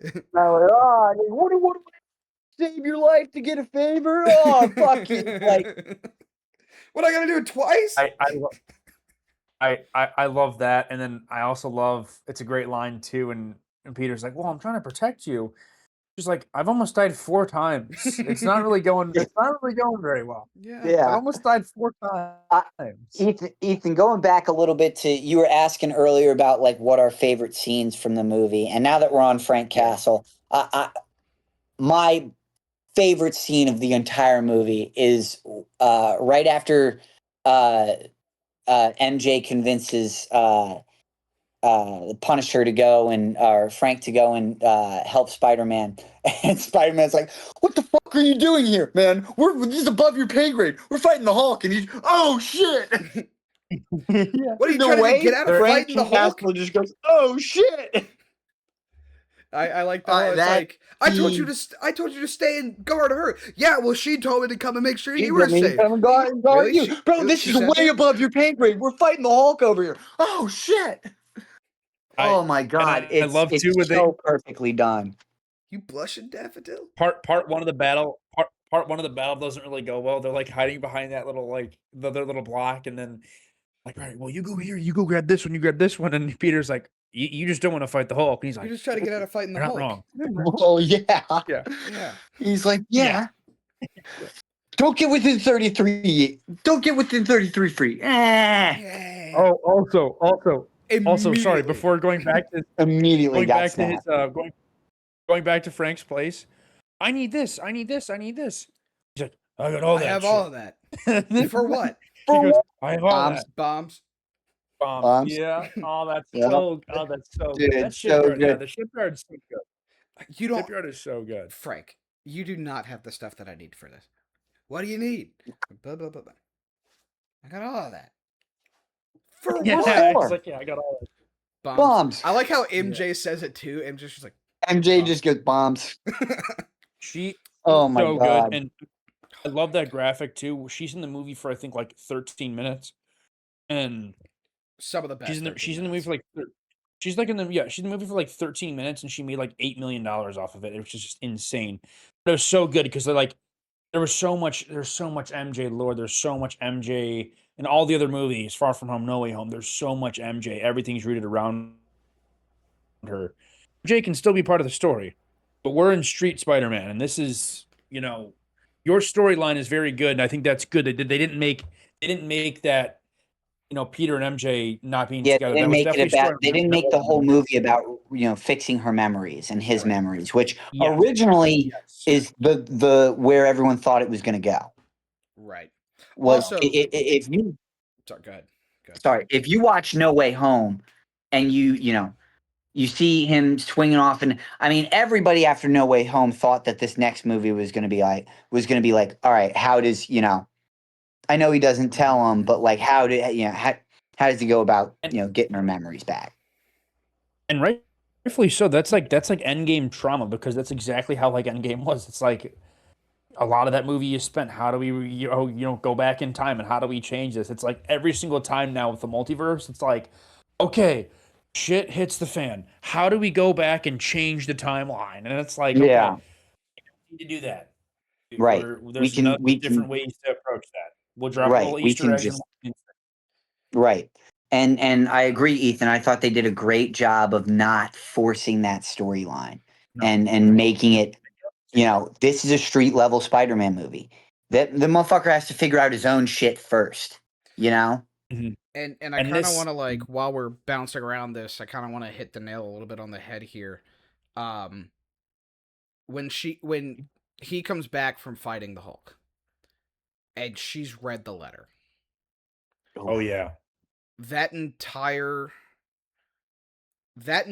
scene that they're sitting there and they're talking about this, where she's justifiably upset about the fact that he didn't tell her anything, or was maybe not going to tell her, and she's just like, so you made that choice for me? Like, that's not how. And then the whole, I love how she refers to the MJ before losing her memories as somebody different. Right.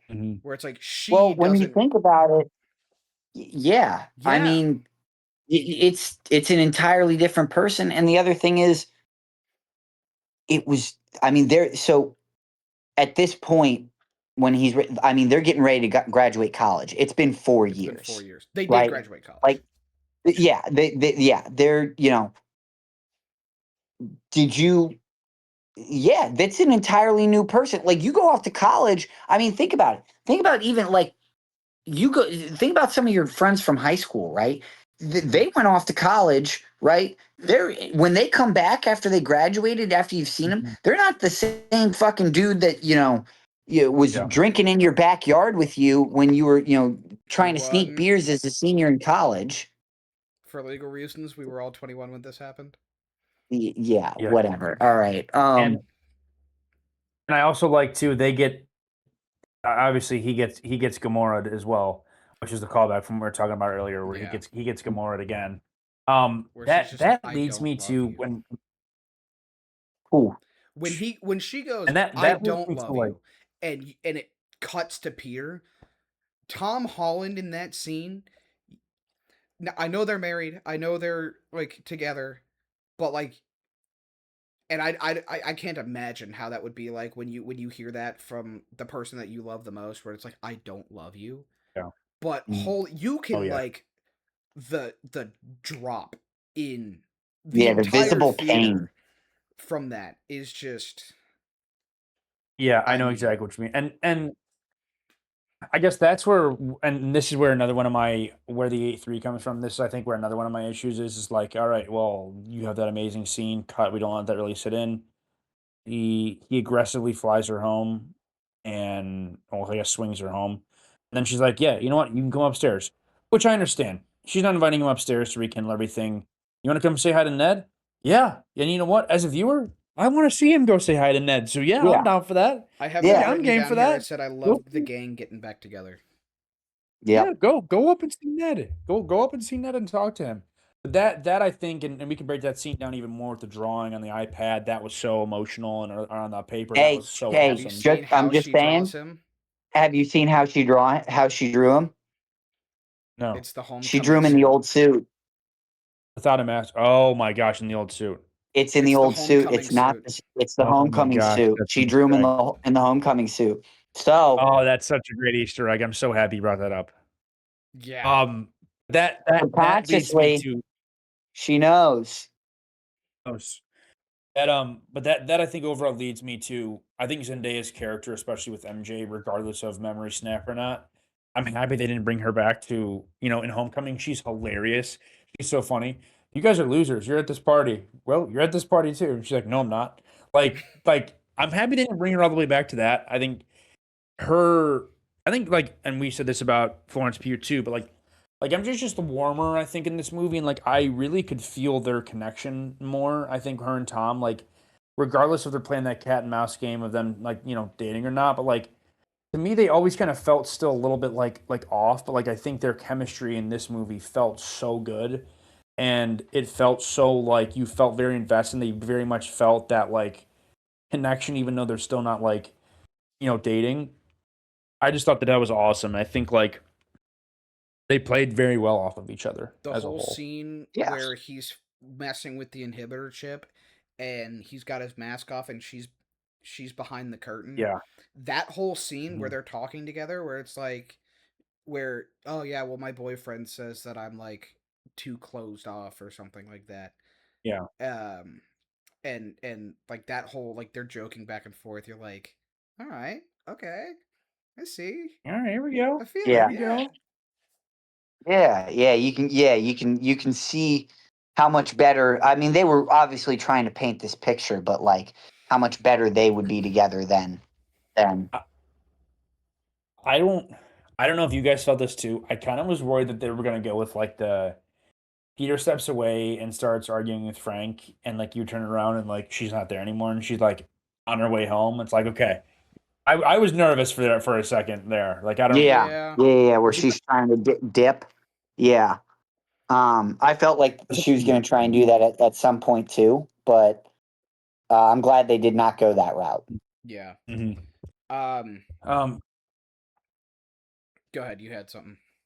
Jean Grey. That's exactly what I was about to say. Yeah, let's get into Jean Grey here. Jean Grey. So again, Jean Grey is the, I guess, big bad for the primary antagonist for 90% of the movie. Correct. Yeah. And before we get into the ending, because I really liked the ending, but I've been wrestling with this for the last week. Did they make Jean Grey too evil in this movie? No. If you know the real, I mean, like, if you think about it, the Phoenix Force, like, level Jean Grey that she can be. Right, I mean, so is this she's supposed to be the Phoenix version of Jean Grey? well, she doesn't in the comics. She doesn't get the Phoenix Force until she's not exposed to the Phoenix Force until she's an adult. But her trauma from the past is a big trigger for why, when she gets the Phoenix Force, why she becomes so evil. Yeah, but she straight up Mhm. kills a dude in this movie. Yeah, she does. She straight does. up walks a dude into a bus. She does do that. Yeah. I forgot about that. And The then best jump. kicks MJ off of a roof. Yeah, but she knew Peter was going to catch it. Did she? I also don't think, and I don't think she knew. She's so like traumatized, obviously, trying to find her sister. She obviously didn't know her sister was dead. And like, how many times, especially in Marvel and with these scenes, like in Thunderbolts, what's his name? Sentry. Dude who blacks everybody. Sentry. The Void, Yeah. Sentry, Yeah, the Void. it's like Marvel's been very good at that with like the trauma and people who especially have like brain powers like that, where it's like there's no cage, no matter how good, evil, whatever they are. Like there's no cage with them. Like they truly want to show that off. Mhm. One of my favorite jumping scenes was when she's talking on the street to him, and like there's people walking by, and she just keeps jumping to people back and forth talking to her. Yeah. Which was so good. Can we, I was Ethan, now that you bring that up, sorry, I just want a quick sidebar. A lot of people That one are guy. talking about the one guy in that scene who carries that whole scene, who got literally like a minute of screen time. I Yeah. got to give that guy his flowers. I don't know That who shit he is. He was so fucking good in that scene. I Yeah. literally thought there was a point where I thought, like, when he was on the side, I was like, oh, that's the villain. Because we hadn't seen Jean Grey yet. I was Right. like, oh, Yeah. he's coming to confront. That's how good that guy did as an actor. I was like, oh, while I'm watching that, I'm like, this guy's doing pretty good. yeah, this You know, dude this guy's doing fucking pretty killed good. it. I don't know who he Yeah. is. I don't know what he's been in previously. I doubt much, considering he's like a couple lines guy. Yeah, but that dude just set up his career as an actor off of that 10-second scene, 60-second scene. Before we go into like long-term Jean Grey, because there are a lot of theories about like restoring the memory, breathing for Peter. I have that written down. I guess how do you guys overall think? What'd you say? I have that written down. The breathing for Peter thing. How overall did you like Sadie Sink? Like I know obviously in X-Men Apocalypse, Sophie Turner plays Jean Grey, and no, I don't think you guys are. But I'm a big Game of Thrones person, so I obviously love Sophie Turner from Game of Thrones. But I think Sadie Sink fits it really well, and I think like her first act of the movie, I think it's character building, so you don't really know what kind of character you're gonna get. But I think the second act of her acting is really where like the character kind of opens up, and I think she really was kind of like backed into a corner with the beginning act, where she really was kind of like. I think I resonated more with like the good / evil Sadie than I did with the evil Sadie. Like I think the evil Sadie kind of just felt like uncharacteristic to me, maybe just because I know her from Stranger Things, but like it just didn't sit well with me. But then as the movie went on, I'm like, okay, I'm seeing this fit more and more. I can understand this because she's like a raggedy orphan that has so much trauma and so many issues and stuff like that, but also has amazing power to her. I feel like now Who's the actor you said played Jean Grey in the Sophie Turner. Sophie Turner.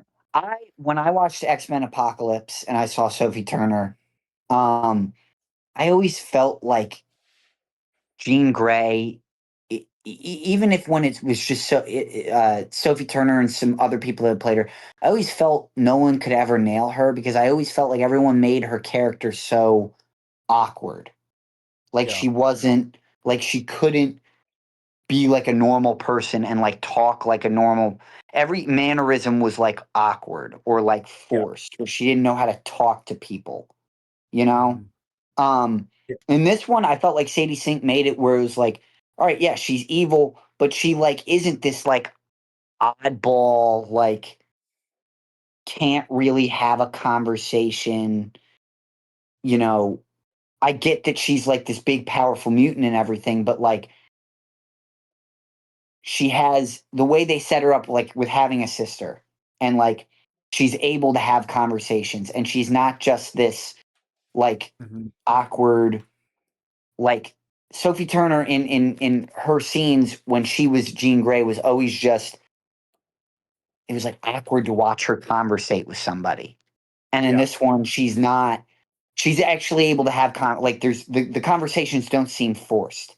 Does that make any sense? Yeah, and I think the writing probably is much better. I think with her, and they don't really force her on you. I think, and especially with the character where you're building canon, it's really easy to do that. I don't feel like they were doing that. Essentially, like I still feel like there's a lot to learn from Jean. You obviously know her powers, and that scene, which we could talk about, that scene with her in the bedroom and VMAX and her looking up like that, I think was her best scene. Like the acting of that, of her going nuts, was insane.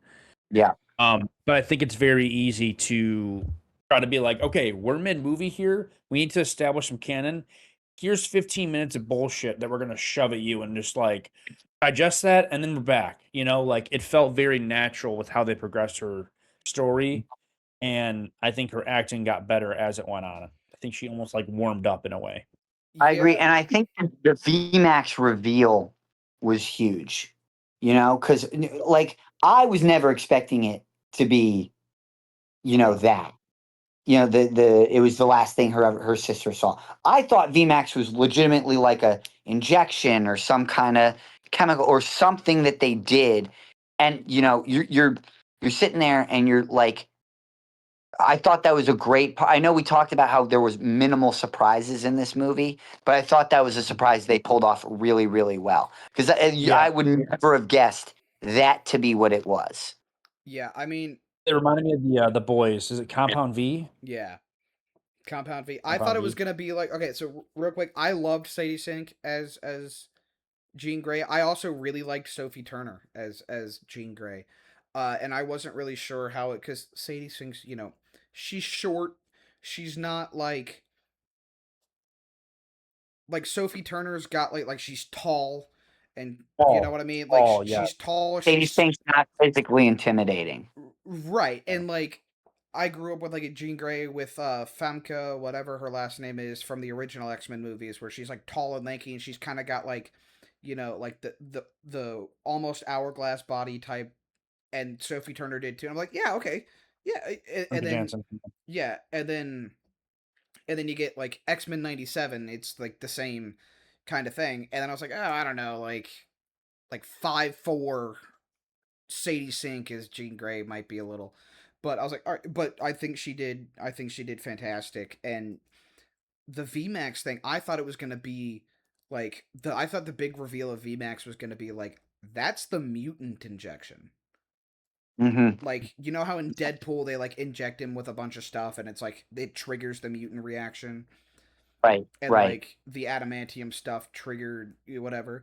But no, because and I love the reveal. It's like you're finding out at the same time as Jean Grey is, where she's like she's on the brink of like basically death, and she looks up and she's doing the same thing that her sister did, and then she reads it and she realizes the last thing her sister ever saw was just the air vent above her, and Mhm. then that scene is shot really well. Like, I think that Yeah. that whole scene I love the X-ray view shot of the signals going back and forth, back and Mhm. forth, like, and the brainwaves, like, that is awesome, and then he turns to the left and looks at her and is like, "I'm gonna need you to put that down," or whatever, like, you knew, boom, it's over.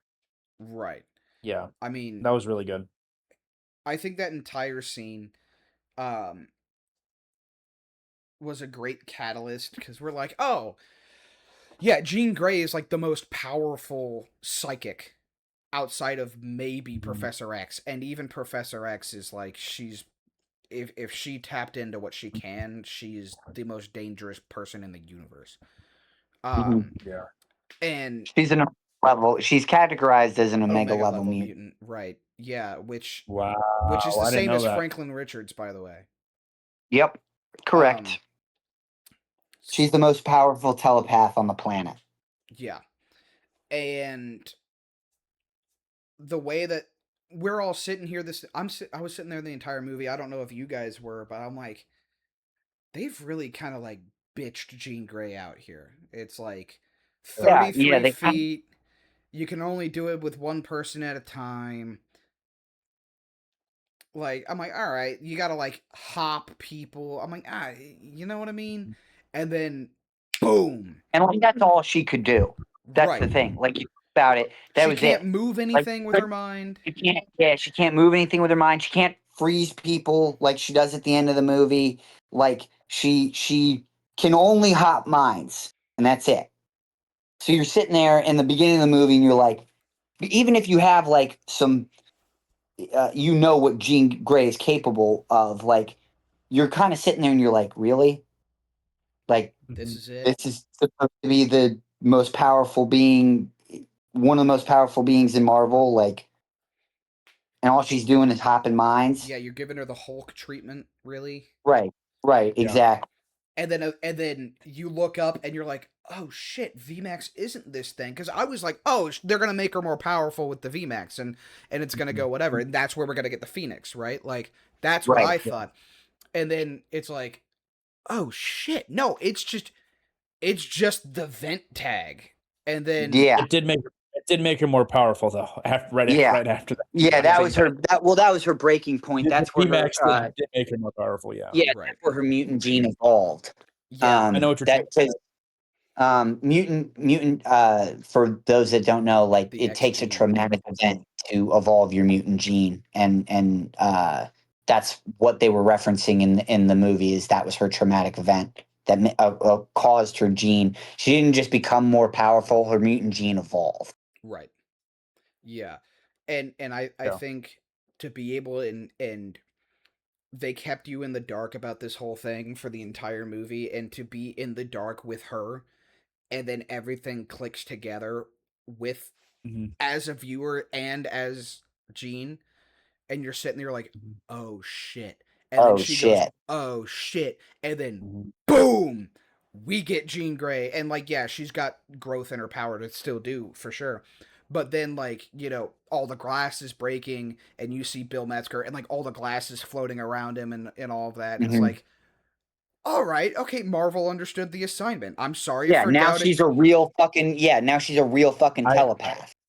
I will say too, and I think it's really cool because obviously before that you have the whole fight with the hand, which is might be my favorite fight in the whole movie. Which I love, especially when Peter, finally gets his shit together with it. He's able to control both eyes go black, go whatever.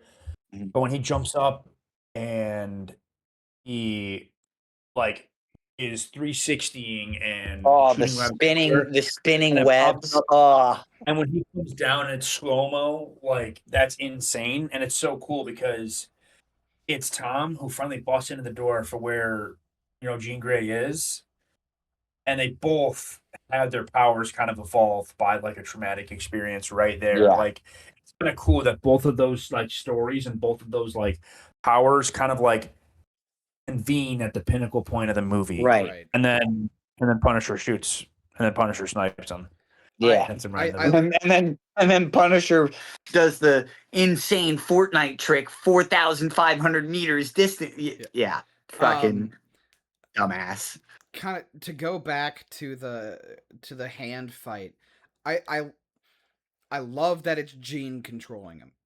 And it's not just Mhm. the hand. Like there's a way that we get the hand back in here. That's whatever. And then she's like, "Are Mhm. you Peter Parker or are you Spider Man?" And he's like, "I'm Mm. both." Yep. Like Boom. And yeah, it. I mean, because that the entire emotional like the entire movie, you're sitting here with Peter going, you know, back from I'm Spider Man. I'm Spider Man. I'm Spider. I can't be Peter Parker. Right. And I'm just a workaholic Spider-Man. That's all I'm gonna be anymore. right, and then I MJ lost everything gets else. right, and then MJ gets introduced back, and gets introduced back, and he's like, "God, I want to be Peter Parker though." So I'd have to give up yeah, Spider Man to be Peter Parker, and he's like, "I'm just not gonna, whatever." And then that happens where he realizes again, where it's like, I have to be both. I can't be one or the other. Right. And yeah. um yeah, and then the Punisher comes in where, you know, I love what they did with that. They paralleled May's death. I don't know if you saw that or if you clocked that.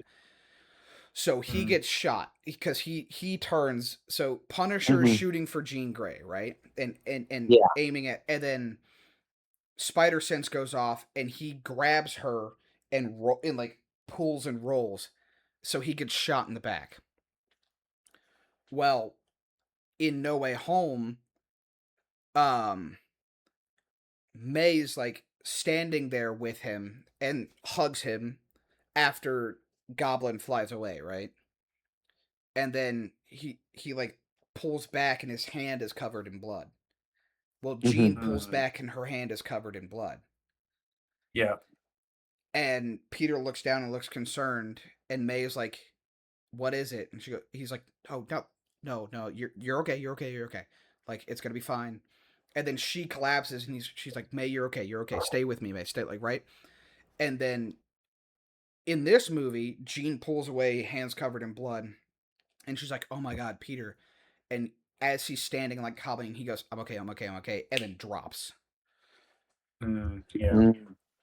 Yeah. Um, And I love how he comes out of the vision too, where you can hear it's like the black tunnel. He turns and it's black where he sees, and it's just, and then you could hear that snipe come through. It's so yeah, cool how that was shot. Shout out to the audio visual guys in this movie. They Yeah, fucking kill. it was they very good. yeah. Um, It was Um, so good. Speaking of the I have a Vision, question. go ahead. Oh, sorry. I had a question I wanted to propose to the two of you. I wanted to get both of your opinions on this.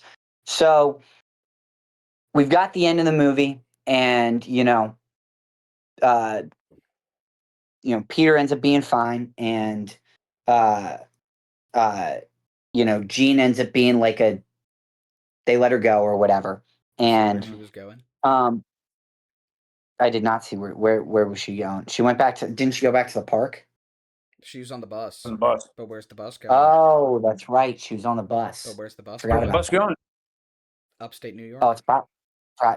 yeah, probably going to Guess where upstate New York? What? Guess What? what's in upstate New York?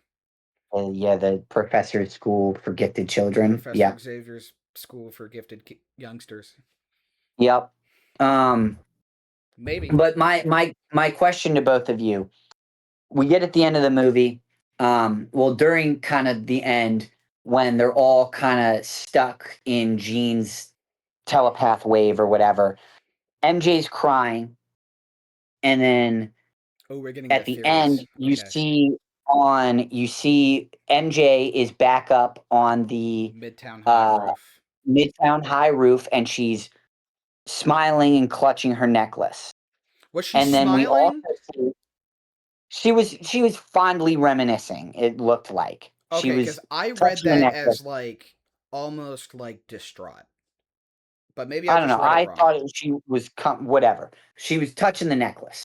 Um, and then we also see Peter walk up to Ned and do the handshake, and him be like, Peter. Now I've seen quite a few theories for what people think.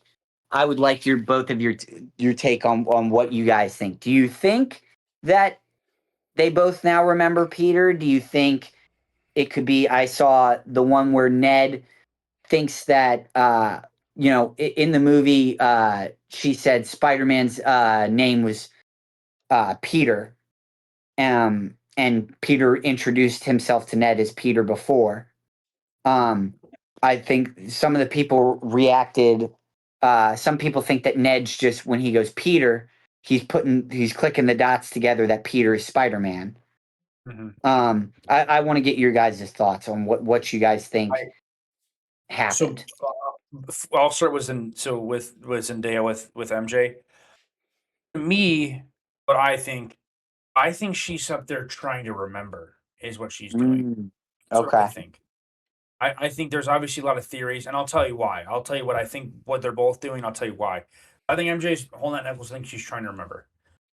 I'm also happy they didn't reconvene on the roof. That was good how they ended it.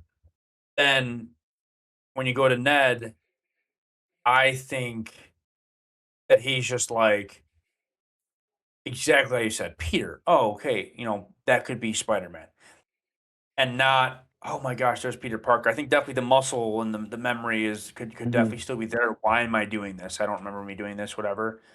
But I think that just what does that do ultimately for the MC? What does that do for the storylines if they both remember? So if they both remember, okay, great. They get back together and then Ned's best friends and everything just kind of like resets. And I think they want you to leave the movie thinking that they're going to remember, but I just don't think that they do. It's going to help build the story and build more storyline for the next movie that comes out, Right. Like where can you go with that if they both remember when they start the Right. next movie? It doesn't give Spider-Man a lot of creative direction for the next ones. No. Everything's just kind of reset. I agree. Yeah. Exactly. Will? Yeah, that's interesting. I don't know. I have written down. I said I like how they ended it with Ned remembering him through the handshake. Um, I don't know necessarily because the Peter was a weird Peter. It wasn't necessarily a Peter. It wasn't a Peter. I remember you from being my best friend from high school. But it also It was wasn't like a. It also wasn't a. I've only like Peter's a common name. Like, it also to me necessarily wasn't a Peter. Peter. Right. You know, like I've heard this name before, Peter. Right. Which I feel like that's how they would have played it if it was like MJ said Peter in the apartment. This guy's name, like he has no reason to like put the name Peter and Spider-Man together based on this guy in the handshake. Like that wouldn't make like if the handshake does it where like he's like the handshake, Peter, you're Spider-Man. That doesn't make sense. Cuz he never did it with Ned as Spider-Man. Peter knows Spider-Man. Peter knows Spider-Man. Yeah. That's all he knows. Yeah. Like that's it. Yeah. Yeah. So like to have him put two and two together that Spider-Man is Peter based on a handshake that Spider-Man and Ned never did. Yeah. Doesn't make sense. So like right. Maybe they were like trying to hint that I think they were trying to hint that like Jean Grey did something. Like in the big cuz they both got frozen and when they both get frozen I think they were trying to hint that hey, Jean Grey kind of did something to people's minds that might have shaken the spell a little bit. Like I don't think either of them remember fully, and I think if there was one person who remembered fully or at least mostly, it would be MJ because she has the Black Dahlia necklace. Obviously, she's like this at the very least she's like I got this from. You know what it might be? Actually, I'm just thinking about this. She might remember that she got the Black Dahlia necklace from somebody that she cares about, but she doesn't remember who. Because that's what Jean Grey did or something like that. And then she goes back and remembers, holy shit, there's somebody that I knew that I was forcibly forgotten over. Oh my god, was it this? Was this the did he give me this? Right. Yeah. You know, is there blah blah blah, and like, you know, on that's probably what's going on. But I do like the idea of like Jean Grey messing with people, like, because she does kind I of do go to too. like a good side, and like, for lack of a better term, at the end of the movie. So I do like the idea of like when she's doing this big explosion thing of her like Mhm. mind powers, either subconsciously or even consciously going into Ned and MJ's minds and like trying to piece it back together. Um whether that happened or not, I don't know. And I don't know if they'll address that until the end of this trilogy. And what I think too, and this is going forward for Doomsday, and we're gonna have to have a whole Doomsday episode too before we even go seeing that.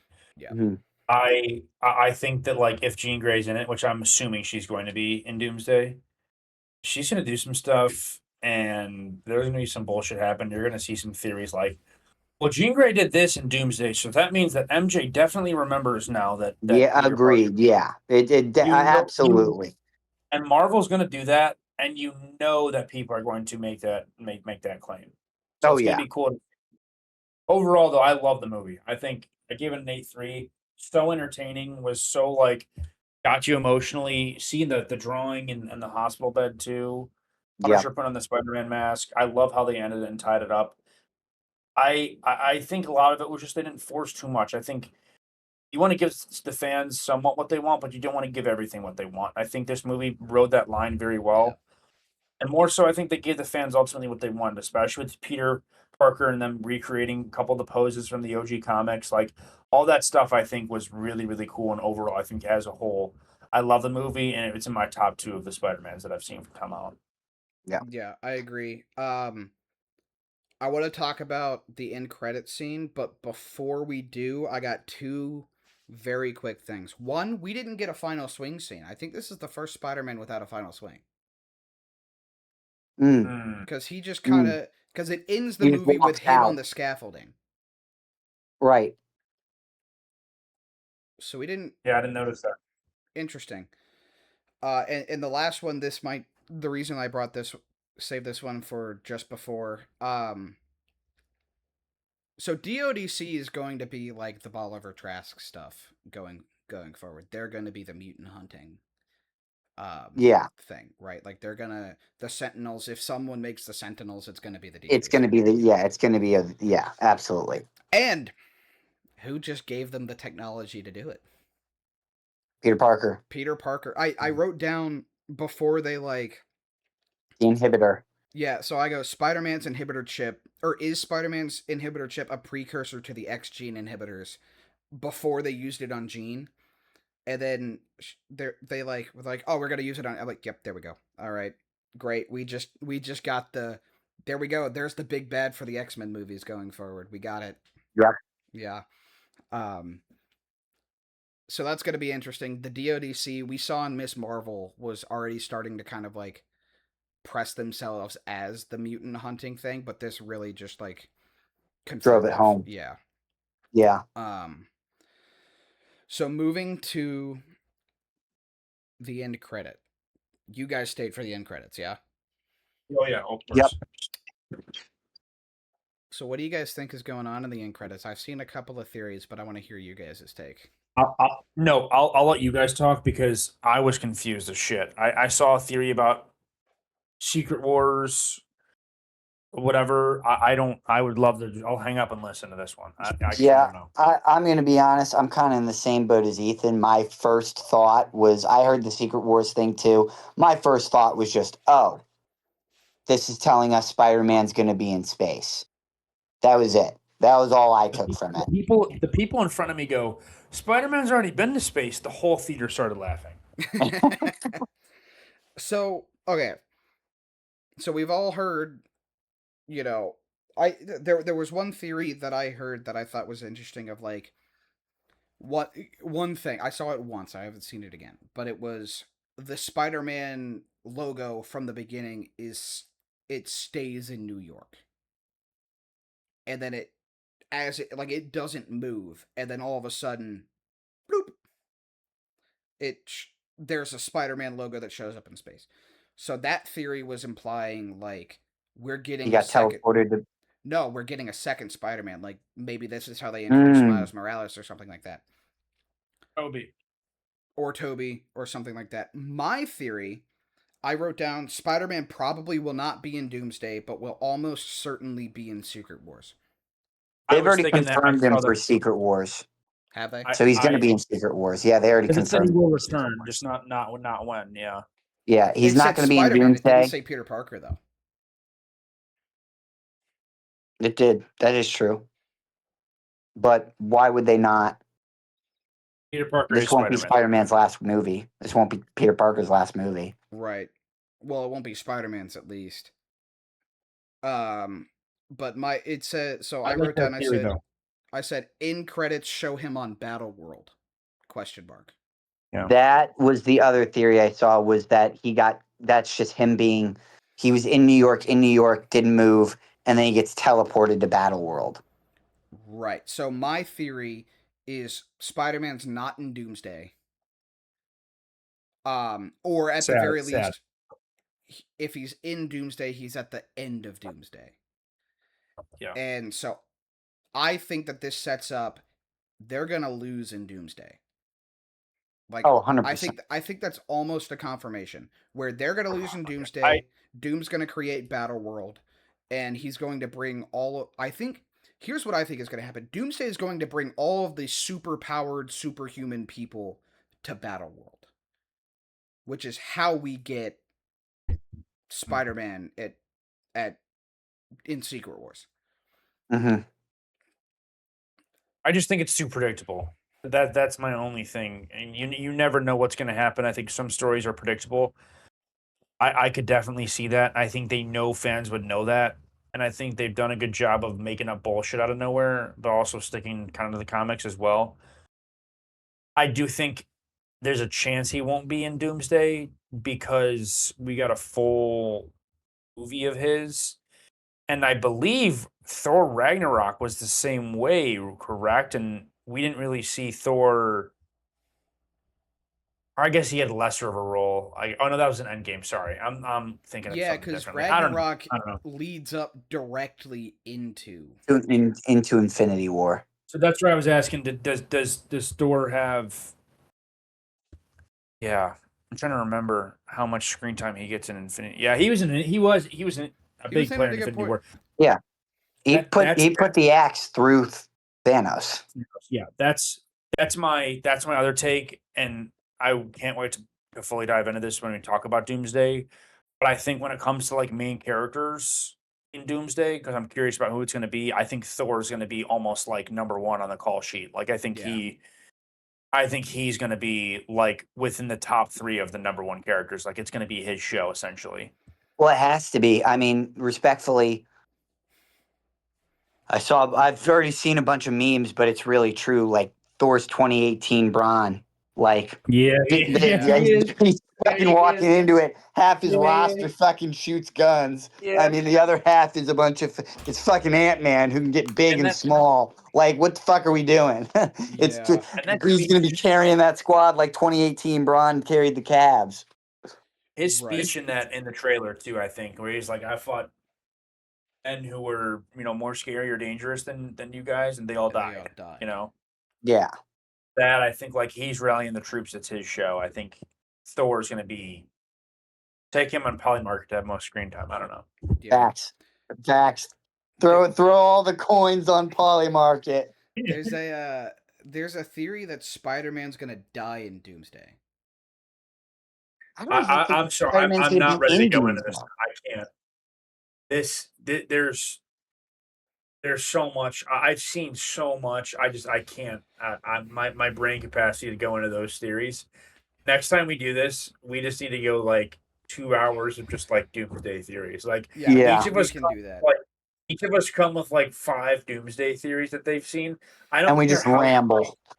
I don't care how crazy they are to me, and I think we should say 1 through 5 how crazy that is. Ooh, yeah. Or how far-fetched that is. We gotta cut that up and get that. Yeah. Do that. That'd be good. All right. Yeah, I mean, I think overall this movie was just perfect. The end credit scene is a bit confusing. There is one more thing that it is Doomsday related, and I'm sorry, but that's gonna be the last thing. Then we'll move on. If Spider-Man is in Doomsday, wouldn't you think they would have put him in the promotional with how much of a moneymaker Spider-Man is for Marvel? Yeah. Wouldn't you think they would have put him in? I don't think he's in Doomsday because Doomsday was originally scheduled. I saw this. It was originally supposed to come out before Brand New Day, and then Brand New Day and then Doomsday got pushed back. So Brand New Day had to come out before, so they couldn't work him into the story. Oh. So I don't think he's going to be in it at all. I saw that too. Okay. Interesting. Yeah. Okay. Okay. I So- like that. I like that. So I need to think on it more too. but I think that's our time. Movie was great. Yeah. yeah. Odyssey round 2 for this guy 70mm tomorrow at 4 p.m. Ooh. Oh, Dude, the Where? closest 70 Yeah, where? where Well, you go? uh, Where? Without 20 doxing minutes. yourself. 20 minutes from me. There's one. You have one 20 minutes from you. I have 2 70mm theaters that are within 20 minutes of me. Brother, the closest one to me is fucking Nashville. Yeah, I'm seeing it tomorrow. I'm in the top row. I'm in the middle. I 4 hate you. p.m. Oh, I hate you. We're fighting, Ethan. Odyssey. First, you He's you gonna don't screw that return my calls. Now you're gonna go and see the 70mm. You've got I feel the hate over here. All right, Ethan. you know what? Brendan and I were doing an in-person podcast, and we're doing Doomsday theories with. Yeah, we'll do Doomsday theories without you. How about this? How about for Doomsday, we all go see it together if we can somehow make that. Oh, and then we we do should it in person for that. That'd be great. And we do an And in-person for that. we do an in-person right after for that. Yeah. Yeah, that'd be huge.